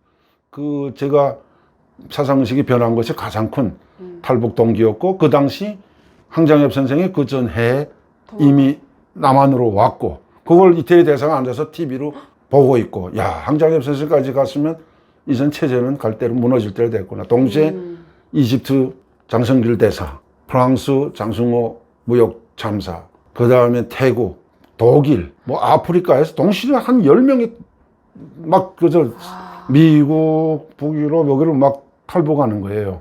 그 즈음이, 제가 그 다음에 검색해 보니까 그 즈음에 다 외교관들이 엄청 오셨더라고요. 그러네. 그 다음에 나도 거기 중간에 끼어들었고, 내 이후에 또 일하던 명이 또 오고. 어떻게 보면 북한 체제가 이제는 갈 대로 다 갔고, 오직 이제는 아까도 말씀드렸지만 사회주의가 다 붕괴되고, 대한민국하고의 체제 싸움에서는 이미 80년대에 이념 싸움에서 지고, 체제 싸움에서는 빌어먹는 나라, 거지 나라가 되면서 남한의 국제사회 구걸하고 남한의 식량을 구걸해 먹으면서 이미 나라는 존재하지 않고 망했고, 지금은 내가 올 때쯤은 이제는 더 이상 더 하고 결심하고 대한민국으로 오게 됐죠. 그러면 가겠다 했을 때 선생님 가족을 좀 어떻게 설득하셨나요? 가자. 그게 이제 가장 이제 힘든 문제였어요. 네. 외교관 하셨습니다. 이태리 하면 우리 이태리 하면 명품의 도시, 그리고 옷차림 막 이런 거 생각나는데 정말 잘 사는 나라에 갔어요. 근데 저는 아까 그 이야기를 들으면서 북한이 가장 가난한 시절에 정말 운 좋게도 온 일가족이 외국에 가서 그 험한 꼴은 안 봤단 말입니다. 가서 왜 무슨 일 때문에 나만 가야 되겠다라고 결정적으로 결정하게 됩니까? 가장 큰 동기는 지금 굶어 죽고 4년 반 동안 식량 구걸 외교하면서 가족 모독과 그 비참한 이런 그 외교관 생활을 하면서, 그때 벌써 우리는 식량 구걸 외교관으로 이제 활동 4년 반을 했어요. 제가 제일 먼저 94년도에 김일성이 죽자마자 이태리 대사관을 통째로 교체하라는 김정일의 지시가 외무성에 떨어져 있습니다. 이태리 주재 그때 대사관이 아니고 유엔 식량 및 농업기구 대표부로 돼 있었어요. 조선민주주의공화국 대표부로 돼 있었는데 이태리 로마에 세계 식량 농업기구들이 다 이태리 로마에 본부가 있습니다. FAO, 유엔 식량 및 농업기구, 월드 푸드 프로그램, 세계 식량 계획, 이파드라고 국제농업개발기금 해서 각종 국제 및 세계 식량 농업기구들이 있는데 여기 이제 대표부들이 다 유엔 성원국들이 다 나와 있는데 업소들까지 그 대표부인데 그때 94년대 아까 말씀드렸지만 김일성이 죽은 원인이 굶어 죽는 사람들이 막 늘어나니까 기하급수적으로 늘어나니까 바빠나가지고 죽은 다음에 김정일이가 지시를 하자는 겁니다. 모든 방법과 수단을 다해서 국제 식량 비상식량 지원을 무상으로 받아내라. 외교부는 딱 세 가지만 하시오. 다른 거 다 없애고 각 나라 나간 대사관들에서 유엔 식량농업기구 대표부가 주동이 돼서 식량 외교. 각 나라들은 쌍무적으로 식량 지원 받아내는 외교. 그 식량을 들어가서 빨리 굶어 죽는 숫자를 줄이라. 이거 안 하다가는 그 다음엔 이거 체제가 위험하다. 붕괴가. 무역 일꾼도 아니고 외교 일꾼들이 나가서 식량을 그리고 그 쌍무적으로 그 나라들하고 대사들이 나가서 정부급하고 나라별로 우리는 유엔을 상대로 식량부터 들여오라. 이거 첫째. 두 번째, 인권. 그때 이제 막 국제 대사령을 비롯해서 국제기구들, 남한까지 포함해서 지금처럼 북한의 인권 실상을 폭로하면서 북한 정치범 수용소 이거를 공개하라. 그래서 사찰하겠다. 막 들이대니까 김정일이가 바빠서 두 번째 가업으로 코테이션, 이제 뭐냐면 인용하면 오늘날 적들이 대북한 인권 공세를 막지 못하면은 체제 유지가 위험해집니다. 우리 사회주의 제도가 무너질 수 있습니다. 가진 방법과 수단을 동원해서 적들의 인권 공세를 차단하세요. 그 다음에 세 번째, 핵 개발, 핵 외교. 핵 외교라는 게 벼랑 끝 외교라는 게 그때 이제 나오는 말인데. 예. 그래서 93년도, 4년도에 제네바 핵 어그리먼트라는 걸 이제 받아내가지고 그때가 이제 클린턴 행정부 시기입니다. 클린턴 행정부 시기 이제 핵 협상을 제네바에서 이끌어낸 주역들이 죽은 강석주. 그때 세 번째 이제 핵 외교인데 그 대표적인 성과가 이제 그 제네바 94년 제네바 핵 협상을 성과적으로 이끌어내서 북한식으로 말하면 승리로 이끌어내서 막대한 경제적 지원을 받습니다. 이거의 클린턴 행정부 시기인데 그때 이제 북한이 영변을 동결하는 이런 조건으로 매해 50만 톤 중류, 식량 50만 톤 받아내고 캐도 건설, 우리 경수로 건설, 예, 거기에 이제 경수로 건설까지 받아내면서 막대한 경제적 그 이득을 챙깁니다. 그러면 그때 당시 이런 거를 제안을 해서 최종적으로 경수로도 만들겠다, 핵 동결하겠다라고 했던 것은 북한이 완벽한 핵을 포기하기 위해서가 아니라 시간을 벌기 위해 목숨줄을 조금 연명하기 위한 어떤 외교적 수법이었던 거네요. 그렇죠. 그러니까 당시 제가 여기도 저도 유엔국에 있었으니까 이걸 어디가 주관했냐면은 외무성, 국제기구국, 유엔과에서 특히 이과 이게 핵 군축과인데 여기서 주관해서 핵 상무조라는 게 다 나와 있습니다. 우리 말하면 타스포스 팀인데 여기서 나와서 외교부가 주관해서 대외 이제 협상은 북미 회담, 그다음에 핵 회담은 외교부가 주관하고 총책임자가 강석주, 일부상, 김계관, 이용호, 최선희 그때 다 이거 멤버들인데 이게 핵 상무조 우리 말하면 이제 타스포스 팀이라고 여기 TF 여기 성원들이고. 여기에 이제 핵과 관련되는 프로그램과 관련되는 모든 국가기관들이 다 망라됩니다. 원자력 총국, 국가보위부, 인민무력부, 이경제위원회, 인민보안성, 심지어 통계국까지 다 합세해서 이게 거대한 국가적인 상무조가, 핵상무조가 가동돼가지고 이걸 이끌어내는데 제네바 핵회담에서 그 대표적인 그 성과를 거뒀는데 이거를 이제 지시하면서 94년 이후부터 모든 것을 이 핵 그 협상에 총력을 집중해서 적들로부터 더 많은 경제적 이득을 챙겨서 체제를 수호해야 된다. 이게 총체적인 가업이었고 내가 그때 지금 한국에 와서 미국에 가서 내가 물어보면 매해 제가 미국 가서 이제 미 정보기관들하고 면담 비공개 회담들을 하면서 내가 그때 왜 당신들이 94년도 클린턴 행정부 때 북한이 핵을 포기하려고 하지 않는 거 알면서 왜 그때 지원 무상 지원했냐. 그게 체제 유지를 하는데 얼마나 도움을 줬는지 아느냐 하니까 이 사람들이 말하는 게 그때도 자기네가 너무 몰라서 북한 내부가 핵 개발이 어느 정도 됐는지 그거 아주 낮은 수준으로 봤어요. 근데 94년도는 거의 북한이 완성 단계에 갈 때거든요. 그러니까 김정일이 말한 아까도 질문하셨는데 북한이 핵을 포기하려고 기대하고 지원 줬는가 하는 건데 근데 제가 질문한 거예요. 왜 그 지원을 줬는가 하니까 자기는 너무 몰라서 동결 조건으로 들어가서 좀 파헤치자고 그 타협안을 내놨는데 역시 들어가 보니까 보여주지도 않고 다 외딴 데로 숨겨놓고 거짓말하기 때문에 도중에 2, 3년 후에 이게 다 파괴돼요. 그런 결과를 왔는데 94년도에 나가서 대표부를 다 이제 그 사람들을 교체하고 외교부에서 김정일이가 특수임무를 줍니다. 대사부터 서기관 5명 다 외교부에서 나가서 무조건 식량을 50만 톤 이상 100만 톤 받아들이는 전투를 벌리라 해서 한 번에 다 교체합니다. 그 역사상 처음으로 최택산 이태리 대사하고 요건 대사는 당 국조부에서 나가고 나머지는 다 외교부에서 나간대. 나하고 처음으로 CNN, BBC 앞에 나가서 무릎 꿇고 손 내밀고 우리 아사자들이 많이 생기는데 식량 좀 주십시오. 살려주십시오 하고 구걸 외교를 처음으로 95년도에 시작합니다. 그리고 그 전 기간에 아침에 8시 밤 9시 나가면 대사관에서 밤 9시 돼야 들어와 맨 나라 돌아다니면서 구걸하는 거예요. 왜냐하면 이게 세계식량계획이나 FAO에다가 이제 우리 식량 지원을 요청하는데 그 돈은 그 국제기구 돈이 아니고 각 나라 도너들이 얼마나 돈을 내는가에 따라서 이게 모금이 되거든요. 그리고 미국이면 미국, 한국이면 한국이 돈을 내면서 1억 불 내면서 여기서 몇 프로는 북한에 불쌍한 북한의 식량으로 주라. 50%는 30%는 에티오피아 주라. 이게 지정해 줍니다. 그러니까 이 나라들만 돌아다니면서 구걸하는 거예요. 제발. 예, 우리나라로 갈 수 있게. 북한에 좀 액수를 많이 좀 할당해 달라 하고. 야, 그 구걸 외교라는 게 한 해도 아니고 4년 반 동안 했다고 생각해 보세요. 한 집에 돈이 없어도 비참해지고. 그걸 비참해지고 그런데 한 나라가 그러니까 어디 외교단 행사 가도 저 거지 나라라고 다 피해 저기서부터 오는데 안 만나고. 창피하죠. 얼마나 창피한 줄 알아요? 자존심이 막 무너지죠. 그러고 거기다 해마다 이제 세계 식량 순회자 회라는 걸 유엔 식량농업기구 대국제회의장에서 합니다. 그럼 각 나라 나라들에서 국가 수반들이 오고 하다못해 총리들이 오는데 북한은 얻어먹는 구걸하는 나라가 됐으니까 창피하다고 마지막 김정일은 오는 건 고사하고 총리도 안 오고 농업위원장이 와요. 농업장관이. 그럼 농업장관이 와서 평양에서 또 이게 연설문 다 만들어가지고 오는데 처음부터 마지막까지 다 고마운 세계에서 가장 우월한 사회주의 농업태제를 선전하는 거예요. 농업정책을. 네.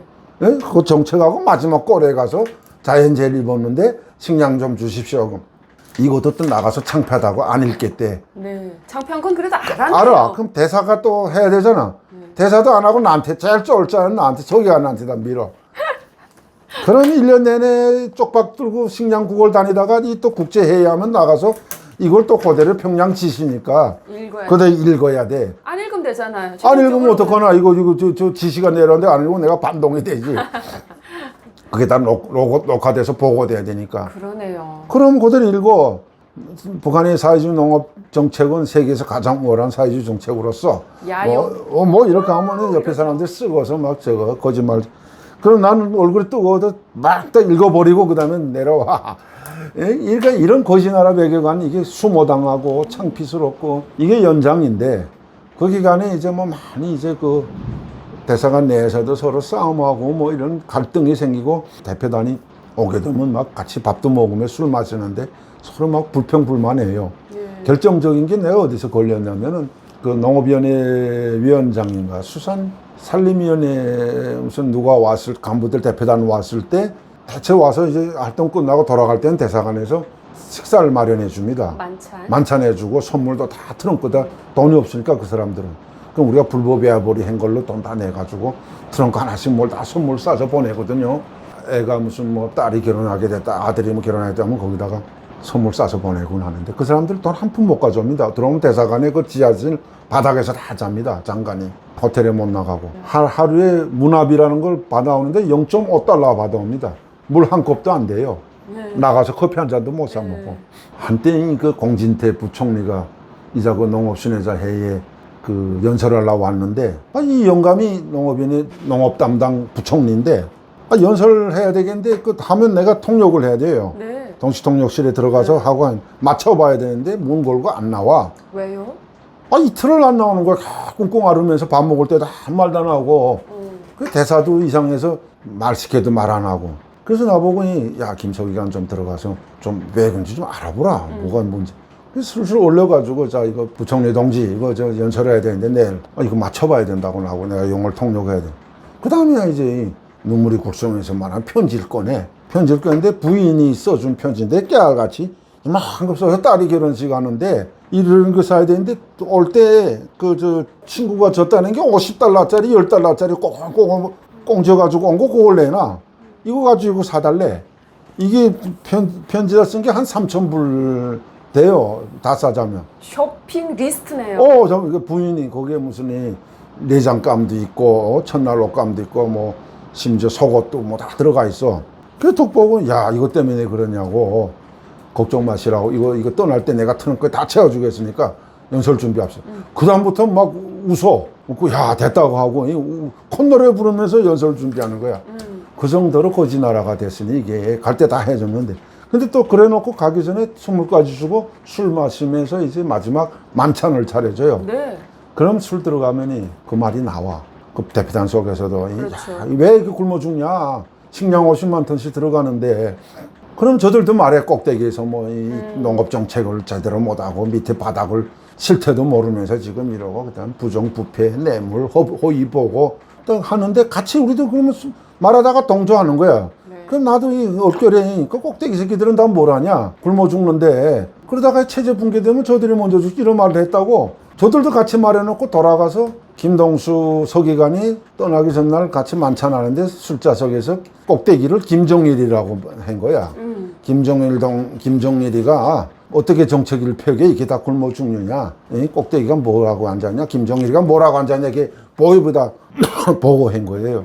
그게 나한테 연락이 왔어. 그것도 아주 그 친구, 아주 잘하는 친구가 베이징에 와서 몰래 공중전화로 나한테다가 여기 말하면 선배님이지 나보고 동수동지고 조만간에 그 들이칠 겁니다. 알지요? 그러더라고. 왜 하니까 그때 이거 누구 갔을 때 술자리 그다음에 딱 생각나더라고. 이거 들어가면 무조건 죽여요. 그렇죠. 그때 그건 1호범 정치범이에요. 김정일이 모독죄는. 네. 그런 사람들이 또 많이 죽었어요. 그 사람들이 탈출하려다가 그때 당시도 그 전에도 가냐 마냐 가족하고 이제 막 와이프하고 막 다투다가 그게 노출돼서 다 잡혀 들어가서 잡혀 들어갈 때도 지하실에 데리고 들어가서 그 주변 나라 보위원들이 와요. 체포하려. 어머니 데리고 들어가서 그 지하실에 옛날에 그 오길남이라고 남한에서 알아요. 독일에 있다가 들어간 사람이 서울대까지 졸업하고 가족 다 데리고 가족만 다 버리고 이제 독일에 왔다가 달아난 사례가 있어요. 네. 그러니까 달아 못 나게 하느라고 이 지하에 데리고 들어가서 독일에서 내가 그거 봤어요. 독일 대사관 출장 갔다가 네. 핀란드인가 어디서 그 놀가지라 그래 북한식으로. 도망친 사람. 놀가지라는 게 노루가 달아났다는 식으로 놀가지 잡아왔는데 나보고 참사가 저 밑에서 지금 망치로 무릎 깐다는 거야. 그 무릎도 어떻게 까냐면 이 타올 수건을 물에 적셔가지고 여기다 까고 입 딱 틀어막고 서희가 달라붙어서 머리를 뒤집어 놓고 망치로 이 무릎만 딱 까는 거예요. 뼈를. 소리치지 그 지하실에서. 그래 놓고 여기다가 이제 그 시멘트 키부스를 시켜요. 그리고 이게 달아 못 나게. 공항에서 소리쳐도 이거 정신 나갔다 하고 그냥 데려가는. 그걸 몇 번 알고 있기 때문에 그래서 잡혀 들어간 사람 많아요. 그러니까 이 부인들이나 가족은 놀라잖아요. 처음에 남자가 결심하면 네. 여자들은 전혀 모르잖아. 남한 사회도 모르고 오직 이건 반역행위다. 이게 어떻게 이 나라를 반역하고 수령님 배반할 수 있냐 이런 생각 보니까 죽어도 못 와요. 그래서. 근데 나는 그런 걸로 또 몇 가지 이유를 해서 나는 이제 탈출할 때 집사람한테 말을 안 했어요. 6개월 전부터 아예 말 안 하고 마지막에는 장성택까지 왔다 가서 아까 그런 추태를 부리는 걸 보고 겁이 너던 건 아는 거야. 이제는 이거 그런데 그 찰나에 이제 그런 전화가 왔고 이제는 순간에 언제 덮칠지 모르니까 그 다음에 대사관에서 이렇게 비가 막 오는 날인데 2월 달인데 이게 비가 많이 왔어요. 이태리 로마는 그 겨울이 없거든요. 네. 그런데 이제 다 나가고 나만 어떻게 대사관이 있는데 집사람은 1층 그 연회장 이런 데 청소하고 작업복 입고 청소하고 있고 이 기회밖에 없다. 애는 학교가 있고 그리고 내려왔는데 차는 다 가지고 내 차도 누가 벤츠차 가지고 나가고 조그만 그 레나울트 차가 조그만 거 하나 있어. 저거 그냥 키는 있더라고 채사. 저거 가지고 나가자 하고 청소하는 부인 저한테 가서 이거 내가 배가 갑자기 아프니까 약 사러 나가자. 그러니까 남자는 없어도 또 대사 부인이 있으니까 보고 가야 돼요. 대사 부인한테. 그렇게 하라고. 그 태우고 나오자마자 애 학교부터 가서 애만 씻고 그리고 그 다음에 바로 이제 갈림길에 딱 선 거야. 미국 대사관 가야 되겠지. 남한 대사관 가야 돼. 비가 확 내렸는데 이게 또 윈도우 스크린이 또 고장나서 안 돼 이게. 야 이게 뭐 뒤에 와서 당장 지금 덮치는 것 같죠. 왜냐면 그 오스트리아도 보이온이 있고 이태리 주변에 이태리는 없었어요.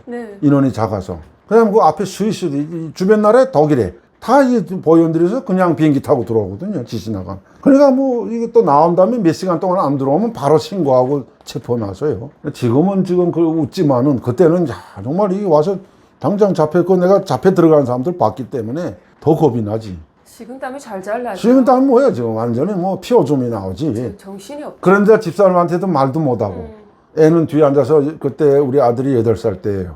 그래갖고 집사람도 뒤에 같이 앉았는데 모르지. 그게 자꾸 비 맞아. 내가 대사관 아니고 다른 방향으로 가니까 아니 아빠 어디로 가나? 그래서 아니 그 우리가 소환될 임박이니까 주제국의 친구가 그때 컴퓨터가 새로 나왔을 때 컴퓨터 아들한테 주겠다니까 그거 가지러 간다.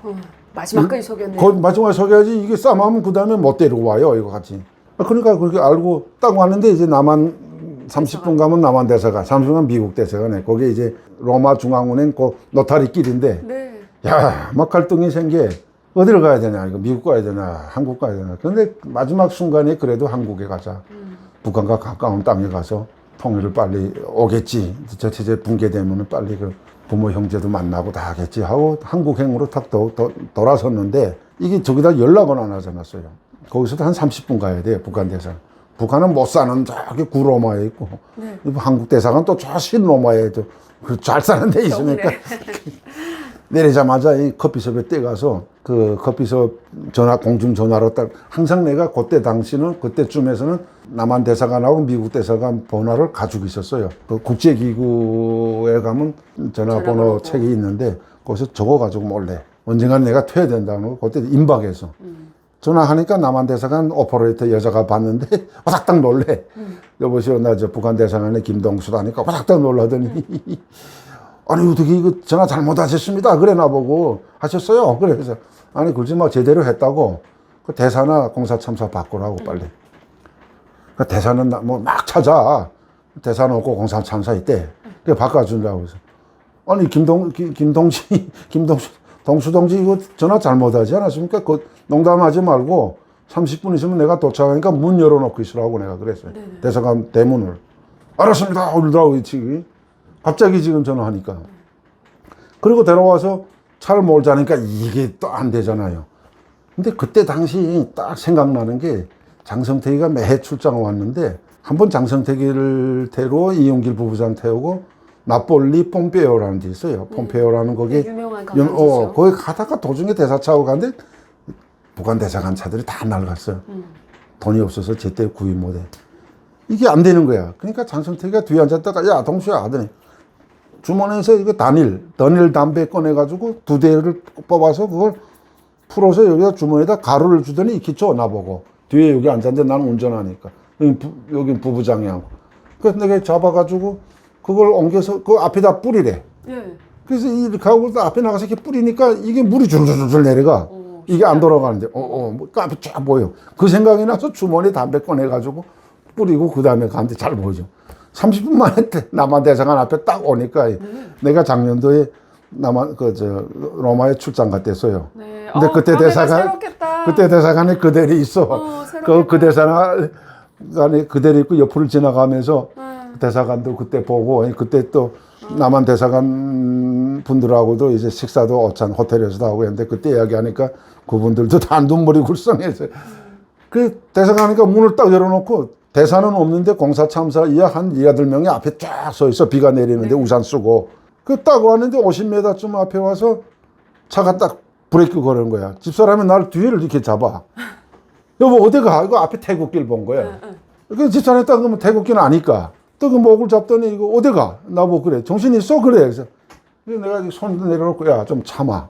들어가서 말하자니까. 안 돼. 당신이 반역자가 되려거나 아들은 5살 난 아들은 모르고 이러고 보지 엄마 아빠 싸움하니까 8살 난 아들은 내가 다 말하겠는데 들어가서 이야기하자. 안 돼. 자기는 내리겠대. 문은 내가 다 걸어놓고 좀 못 내리가.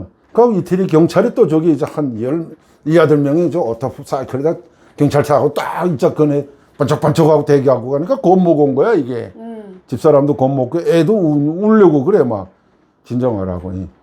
들어가 아무 일 없으니까 들어가서 이야기하자. 한 30분을 둘이 티각티각 했어요. 네. 그러니까 이렇게 하고 있고 여기는 못 내려가니까 저기서는 다 여기 보고 저 앞에서 있는 힘껏 저항하셨을 거 아닙니까? 그런 뒤에서는 지금 야 여기서 내가 이제 무너지면 안 된다 하고 다 죽는다. 그치. 겨우 설도가 들어갔다 나오자 일단. 그러고 하고 합의 보고 들어갔어요. 네. 들어가자마자 문 닫고 네. 쭉 기자들이 달려왔는데 그때 늦었지. 북한은 아마 공간에서도 그때 지시가 내려서 막 날 찾으려 다녔을 거예요 보위원들이. 네. 근데 그 후에 알아보니까 차는 내가 들어가자마자 꺼내가지고 그거는 유엔 식량로 끼고 본부 앞에 갖다 세워놓고 그때까지 거기 들어간 걸 비밀에 붙여야 되니까 다음날 아침에 떠났어요. 24시간 만에 탈북한 사람이 저예요. 와. 가장 최단기에. 네. 다음날도 이제 공항에 이제 그 이태리 경찰이 에스코트 해가지고. 아니 근데 잠깐만요. 그러지 들어간 거야. 이렇게 들어갔는데 와이프 들어간 거야. 싸움했을 것 같은데. 들어갔는데 뭐 와이프는 빨리 나가자는 거지. 네. 근데 나는 문 걸었으니까. 네. 그래서 잘했다. 나는 이전 다 살렸다. 그러고 들어갔는데 또 조사하겠대. 이게 저 앞에서 둘이 앉혀놓고 나를 지금 그 아마 뭐 여기 저 정보기관에서 나온 사람하고 무슨 참사가 아닌데 앉아 조사하겠다 해서 이 정신 나간 놈들하고 이걸 내가 집어 던졌어. 사람이 지금 죽기 살기인데 와인부터 가져라 그랬어요. 나는 지금 숨쉬기도 바쁜데. 그래서 한테 놀라가지고 이거 다 집어 던지니까. 그 빨리 나는 이제 여기서 빨리 빠져나가겠다 지금 차니까. 조치 다 해놨고 내일 아침 8시 떠나는데 이태리 법무기관들 외무성에서 나와서 직접 조사한다. 당신의 발로 들어왔냐? 남한에서 이게 유인해서 공작해서 들어왔냐? 이거 확인해야 된대. 그렇게 하자 하고서 나는 다 됐다 하고 이제 와인 가져왔길래 와인 또 한 병 꼴록꼴록 다 마시고 왜 그러냐면 와이프도 구했고 아들도 구했으니까. 그리고 이제 2층에다가 공사 참사 사무실 다 내고 거기다 침대를 2개를 놨더라고 이렇게 임시. 여기서 자고 호텔은 못 나가니까 내일 아침 8시 기자회견하고 바로 공항 나간다네. 그리고 나는 뻗어서 잠들은 거야. 한숨 놓고 다 좀 구했으니까 내일 비행기 타면 둘 다 전 대한민국으로 데려가겠구나. 아니 문제는 일은 이때 지금부터 터지는 거야. 무슨 일이죠? 난 느낌이 온다. 느낌이 오지? 이 둘이 도망치자고 한 거야. 어떡해. 그러니까 이 2층이 이태리는 이 건물이 다 1층이 높아요. 대리석으로 해가지고 다 이게 높은데 이게 이렇게 생겼죠. 이렇게 그 연회장도 있고 하는 거야. 그 내려다 보니까 엄청 높아. 그러니까 어떻게 하냐면 밤새 둘이서 생각하다가 그 침대 볼을 뜯어가지고 이빨로 찢어가지고 그걸 밧줄을 만드는 거예요. 집사람. 아들을 데리고요? 밧줄을 만들어가지고 라디에타 있잖아 이런 히타. 알아. 러시아식으로 된. 거기다 메고 그 공원 쪽으로 내려 던지고 아들이 떨어져서 떨어지고 그다음 마누라가 가는데 이만큼 뭐 길이 이게 끈이 모자라는데 떨어졌는데 발이 부러진 거야 이게. 그런데도 그 부러진 발을 끌고 나가다가 거기 안에는 지금 남한 저 대사관 남자 직원 10명이 잠 못 자고 다 둘러서 있고. 네. 바깥에는 이태리 경찰이다. 근데 잡혀서 다시 들어온 거야. 다행이다. 다행이다. 그래가지고 나는 모르고 잔데 그 훗날에 나한테 이야기해 주는데 와이프가 물어봤대요. 아들 보고. 지명아, 이거 아버지 혼자 가고 우리는 평양으로 돌아가자. 난 엄마는 그렇게 생각하는데 넌 엄마 따르지? 그러니까 아들놈이 가만히 있다 그래도 8살인데 그때. 엄마 아버지 혼자 가면 불쌍하지 않나. 같이 가면 엄마랑 같이 가서 아빠 같이 있으면 안 되나. 거기에 우리 집사람이 완전히 너무 결심한 거예요. 그래, 그걸 뭐 가서 무슨 같이 가자. 가서 뭐 거지가 돼서 뭐 굶어 죽겠냐. 근데 대체 보면이 저도 그런 생각했어요. 남한에 오게 되면 이거 먹고 사는 문제가 제일 걱정스러워 해요. 남자 외교관들도. 이걸 모르기 때문에. 지금은 우리가 다 전 사례들이 있어서 다 알고 오는데 정권에 따라서 이 북한 외부에서 외교관들 특히 남한 정세를 예민하게 들여다봅니다. 지금 정권에 어떻게 대우해주고 전 정권 때 어떻게 탈북 외교관들 대역하는 거. 전 정권 때 그 사례들이 많잖아요. 잘 대우해주지 않았죠. 외교관들 오게 되면 이 국가 연구기관에 배치도 안 하고 그냥 뭐 일일 노동 뭐 해먹고 하고 심지어 해외에서부터 접수 안 하고 모독해서 그 노출돼서 잡혀간 사람도 많아요. 엄마야 어떡해. 외교관들까지도. 그러니까 이 외부에서 대사관들에서는 거의 뭐 우리 대한민국 뉴스를 매일 봐요. 드라마는 뭐 그건 일상화됐고 그 식당 종업원 12명 왔지요. 네. 그 사람들은 집체적으로 남한 드라마 보고 남한 뉴스 봤어요. 다 모여놓고. 그들이 온 다음에 그 후에 온 국가보위부 요원한테 내가 들으니까 그때 김정은 때 왔죠. 네. 김정은이가 대노한 게 공화국 역사에 집체적으로 앉아서 해외 나간 단체가 집체적으로 앉아서 남한 드라마, 남한 뉴스를 시청한 사례는 없었다. 이거는 이거는 엄중시해야 될 사건이고 이 정도로 머리가 썩었다면 이건 비상사태에 돼가지고 큰일이 나는데 그만큼 남한 정신을 빤히 알아. 너무 잘 아니까 지금 외교관들도 언제 와야 될 때까지 알고 이제는 이 북한 정세 내부도 외교관은 둘째치고 내부에서도 북한 한류, 남한 한류, 남한 드라마 정세 다 알아가지고 북한에서는 거의 남한식이 다 됐고 특히 MZ세대들이 지금 20, 30대들이 다 고난이 행군식에 태어난 젊은 세대들입니다. 이들은 어머니 배에서부터 자본주의 농민시장 경제를 알고 나와서 돈이 만능주의고 돈 없으면 굶어 죽고 노예가 된다 알고 온 이런 그 젊은이들이 다 20, 30대 MZ세대에서 특히 군대는 장가가면 지휘관을 대체 안 시킵니다. 그러니까 전투 다니는 대대장까지는 다 젊은 사람들을 세우는데 이 지휘관들이 MZ세대들이에요. 이 얼마 전에도 북한 군관들하고 상조하고 전화해 봤는데 지금 이 밑에 군대에서도 MZ세대들이 이 반발이 기운이 엄청 센 게 막 무섭대. 그 정도로 지금 우리 대한민국에 대한 동경심이라든가 이런 거 엄청 좀 올라섰는데 이걸 제일 무서워하는 게 김정은이고 그 최측근들, 권력층들이 제일 무서워하는 게 체제 붕괴의 첫 시작이거든요. 90년대 고난이 행군 때 굶어 죽던 아무것도 모르고 앉아서 당하기만 했던 그때 사람들이 정신사장 상태가 아니고 그걸 겪고 난 그 후 MZ세대들이 이제는 더 이상 고난의 행군처럼 당하지 않겠다. 이제는 목숨을 구하고 우리가 살아야 되겠다 하고 자기 운명을 지금 책임지고 개척하려고 하고 하는 그런 사상적인 의식 변화가 완전히 지금 저 밑에서부터 막 올라오고 꼭대기는 아까도 제가 말씀드렸지만 20% 권력층, 30% 중간계층 이 30%는 맹목적인 충성을 당하지 이건 유사시에 다 이쪽으로 넘어올 사람들입니다. 그 다음에 50% 인민은 3대 노예 세습체제에 강력히 반발하면서 이래도 죽고 저래도 죽고 각 전쟁이라 일어나는 이런 사람들인데 이 꼭대기가 지금 다 변했습니다. 이 사람들은 장성택이 처형, 공개 처형 이때로부터 시작해서 그 후에 온 간부들 말 다 들어보면은 다 10만 불에서 50만 불 비자금 만들고 유사시에 도망쳐야 될 통로만 마련해 놓고 있고 심지어 국경지대까지도 다 이미 손을 짜놓고 정상적으로 뇌물을 주고 언제든지 위기가 오면 도망칠 각오를 가지고 있는 사람들인데 이게 김정은이가 이제 파악한 거. 이거를 당조직 지도부, 전원당 중앙의 조직 지도부, 국가정치보고비로 따라서 다 보고돼가지고 이거를 지금 뒤집어 씌워서 거기다가 모든 책임을 뒤집어서 공개 처형하는데 여기가 이제는 다 가짜 충성을 하고 그 다음에 언제든지 이젠 도망치고 배반할 이런 그룹으로 전락된 겁니다. 김일성, 김정일식이 아까 말씀드린 그런 우리로 소위 뭉쳤던 놈들은 그래나마 자기 수뇌부를 보호하자겠지만 여기는 일단 유사시에 다 버리고 다 도망칠 사람이니까 이게 김정은이가 지금 이 샌드위치가 된 겁니다. 그래서 지금 뭐가 나오냐면은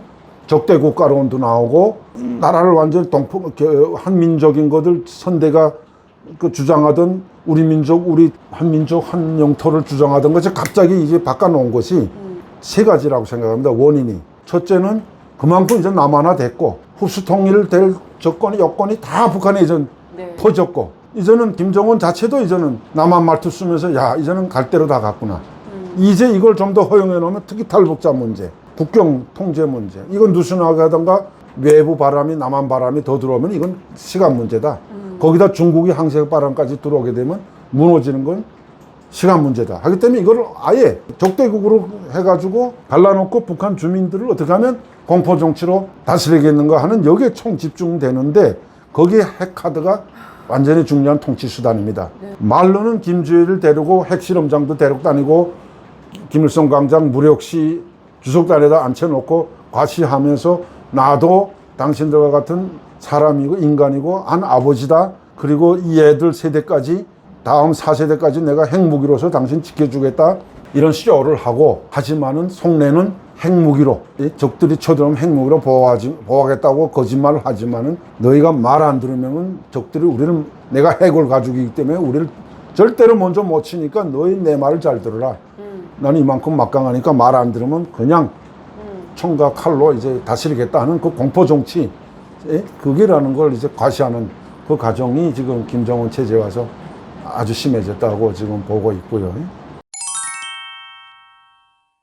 이 사장님, 제가 그 부인이랑 아들이랑 이렇게 인터뷰하는 거 봤는데 아들은 잘 먹고 잘 지내서 그런가 이태리에서 부유하게 자라서 그런가 정말 남한 애처럼 생겼더라고요. 우린 북한에서 뭐 아주 삐쩍 말라 있잖아요. 근데 부인분이 표정이 그다지 밝지 않다는 게 사진에서도 보였습니다. 보였죠. 뾰로통해서 이렇게 앉아 계시더라고요. 그러니까 저는 이제 제 상황을 좀 말씀드렸듯이 거의 우리 집사람은 납치되다 오다시피 했어요. 그리고 그때 후에 물어봤더니 첫째, 우선 내가 배반하는 게 그게 마음에 안 들었다. 근데 이 사람은 정치적으로 분석을 못하니까 그리고 보위원회 잡으려고 하는 것도 이 내막을 모르고 그리고 역대적으로 잡혀 들어간 끌려 들어간 그 외교관들이 다 지방 추방 정치범 수용소 아니면 지방 추방이고 가족도 함께다. 그때 내가 하나 잘못되는 게 아니고 가족이 다 잘못되기 때문에 죽기 살기로 나는 데려와야 되겠더라고. 그거 하나. 두 번째는 남한에 가서 안기부 가서 고물 받을 거 꿈치겠다. 우리가 다 그렇게 생각하잖아요. 근데 여기서는 전혀 그렇지 않대. 나는 고문 받을 것까지는 생각 안 했고 가서 저 이제 질문하고 저거 하는데 시달리고 하려면 그게 귀찮은 생각만 들었지. 여자들은 북한에서 영화 본 대로 가서 고문 받는 것까지 생각한 거야. 꼬무신 식구 감옥에 잡혀가서 취조받다가 안 되면 때리고 뭐 이런 거 그걸 견뎌내겠는지 내가.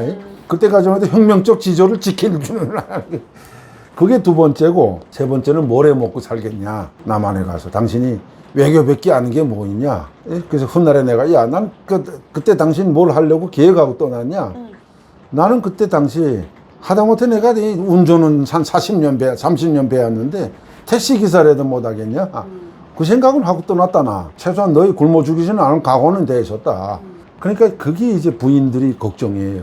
남한에 가면 다 잘 사는 줄 아는데 그게 아니고 기술이 없으면 다 돈도 못 벌고 힘들게 살아가지 않냐. 그 걱정을 토로하더라고. 그래서 어쨌든 그 다음날에 그 8시에 다시 다 잡혀 올라온 거야. 올라와 가지고 아침 8시에 내려가서 이태리 법무부, 외교부, 뭐 경찰에서 와서 오늘같이 딱 이렇게 앉혀놓고 질문 서너 가지 해. 내 발로 들어왔다. 나는 저 독재 체제를 더 이상 저기서 뭐 외교관은 못 살겠다.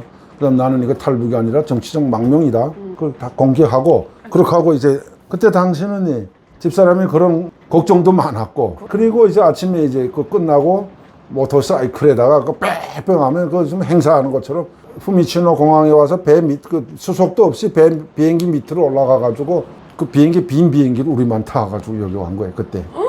일부러 영국에 온 걸 돌렸더라고, 그 비행기를. 대한항공을. 그래가지고 여기 와서 그때 인천공항 없을 때 김포공항을 통해서 기자회견 한 게 아까 말씀드린 그 사진인데 집사람이야 완전히 뭐 얼굴 표정이 좋을 수가 없지. 아들은 그때까지도 뭘 모르고 그냥 희한하니까 그냥 좋아. 그 얼굴하고 또 아들이라는 게 5살 때 이제 북한에서 떠났고 또 외교관 집이었으니까 뭐 북한에서도 외야상 좀 다니고 먹고 살고 했으니까 아들 놈은 뭐 이태리나 뭐 저 북한이나 여기나 그저 같은 생활을 쭉 살아왔는데 제가 와서 대한민국에 와서 지금 우리 집사람은 그때 당시 정말 영단을 그런 큰 내가 영단 내린 데 대해서 고맙게 생각하고 지금은 고맙게 생각하십니까? 그럼요. 지금이야 그렇고 야 집사람은 잊지 못하는 게 그때 당시 자기가 그렇게 해야만 됐던 그거 모성애 또 여자들 있고 마음 부모님들 형제들 생각 이거는 뭐 나도 죄인이지요. 지금도 생각하면 언제까지 이 죄인으로서 이거는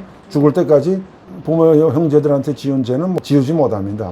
영원히 제 죄인으로서 이건 사과하면서 살아가야 되는데 대한민국에 와서는 저희들이 국가안보전략연구원에서 제가 98년도에 와서 2000년에 만 60세로 정년 은퇴했고 네. 이 기간에도 이제 국가기관입니다, 이게. 2020년에 하신. 거기서 이제 북한연구센터장도 하고 북한실장도 하고 수석연구원으로 이제 제가 졸업하고 바로 와세다 대학 일본 외무성 초청으로 와세다 대학 국제학부 초빙교수로 2년간 있었습니다. 22년, 23년. 그리고 이 국제학부가 와세다 대학이 한 5만 3천 명 학생을 가진 세 번째가 큰 대학인데 일본에서 국제학부가 이게 또 큽니다. 와세다 대학은 우리 고대인가 연세대하고 이제 그 자매 결연을 맺고 있는데 제 청중생이 500명 됐어요. 그러니까 100% 영어로 강의하고 그리고 국제학부 안에 일미 연구소가 있었어요. 여기 이제 많은 그 현지 외교관들, 정부 관료들, 대북, 그다음에 국제관계 이런 외교관들, 공무원들이 또 여기 한 50명 있는데 이분들을 위한 특별 강연을 하고 그리고 2023년까지 2년 하고 다시 윤석열 정부 들어와서 제가 지금 국가안보전략연구원 자문연구위원회인데 고문입니다. 제가 고문으로 지금 금년 초부터 근무하고 있고 민주평통 상임위원, 인권탈북민분과위원회 간사, 남북한화재단 이사 등 이제 여러 이제 단체 직위를 맡고 우리 탈북민들의 인권과 이제 북한의 자유 또 민주화 이걸 위해서 제가 많은 활동들을 국내뿐만 아니라 해외에서도 제가 비공개를 많이 지난 시기 해왔습니다. 완전 왕성하게 활동하시네요. 예, 많이 했고요. 어제 이제 윤석열 대통령이 8.15를 맞은 경축사에서 정말 큰 담대한 이런 대북 정책을 발표하셨는데 여기서도 이제 3대 방안, 특히 다시 말하면 북한 정권보다도 북한 인민들을 상대로 우리가 대북 정책을 전개해야 된다. 북한 인민들을 우리가 하루빨리 노예 굴레에서 해방하고 또 북한 인민들이 인권을 보장하고 북한의 자유민주주의를 실현하는 것이 8.15 우리 광복절이 완성이 될 것이다. 예, 이를 위해서 이제 남한 사회, 국제사회가 다 단합해서 북한의 자유와 민주주의를 일으켜 나가자고 아주 간곡한 호소를 해 주셨는데 저는 아주 정당하고 윤석열 정부에서 와서 총체적인 대북 정책을 내놨다고 봅니다. 지금까지 79년 동안 많은 광복 이후부터 많은 이런 우여곡절을 겪으면서 대북 정책들이 정권마다 시기마다 이게 펴왔지만 지금의 시기, 지금의 때와 시기에 맞춰서 지금 내놓으신 아주 적절한 대북 정책이라고 보고 있고요. 우리가 이렇게 활동하는 동시에 북한 주민들도 북한의 자유와 인권 또 통일을 위해서 다 같이 이제 독재 체제에 한 거에서 통일을 위한 이런 활동들 이제 북한 내부도 이제 본격적으로 이제 변해야 된다고 생각합니다. 그 외에 또 다른 질문들은 다음 시간에 또 하시면 네, 좋습니다. 네, 계속해서 하겠습니다. 네, 다음 시간에 또 우리 이사장님 또 초청해서 더 깊이 있고 또 재미있게 제가 궁금한 이야기 좀 좋습니다. 그때 가서 1대1 질문으로 단편 질문으로 해가지고 Q&A로 제가 다 답변 올리겠습니다. 고맙습니다. 감사합니다.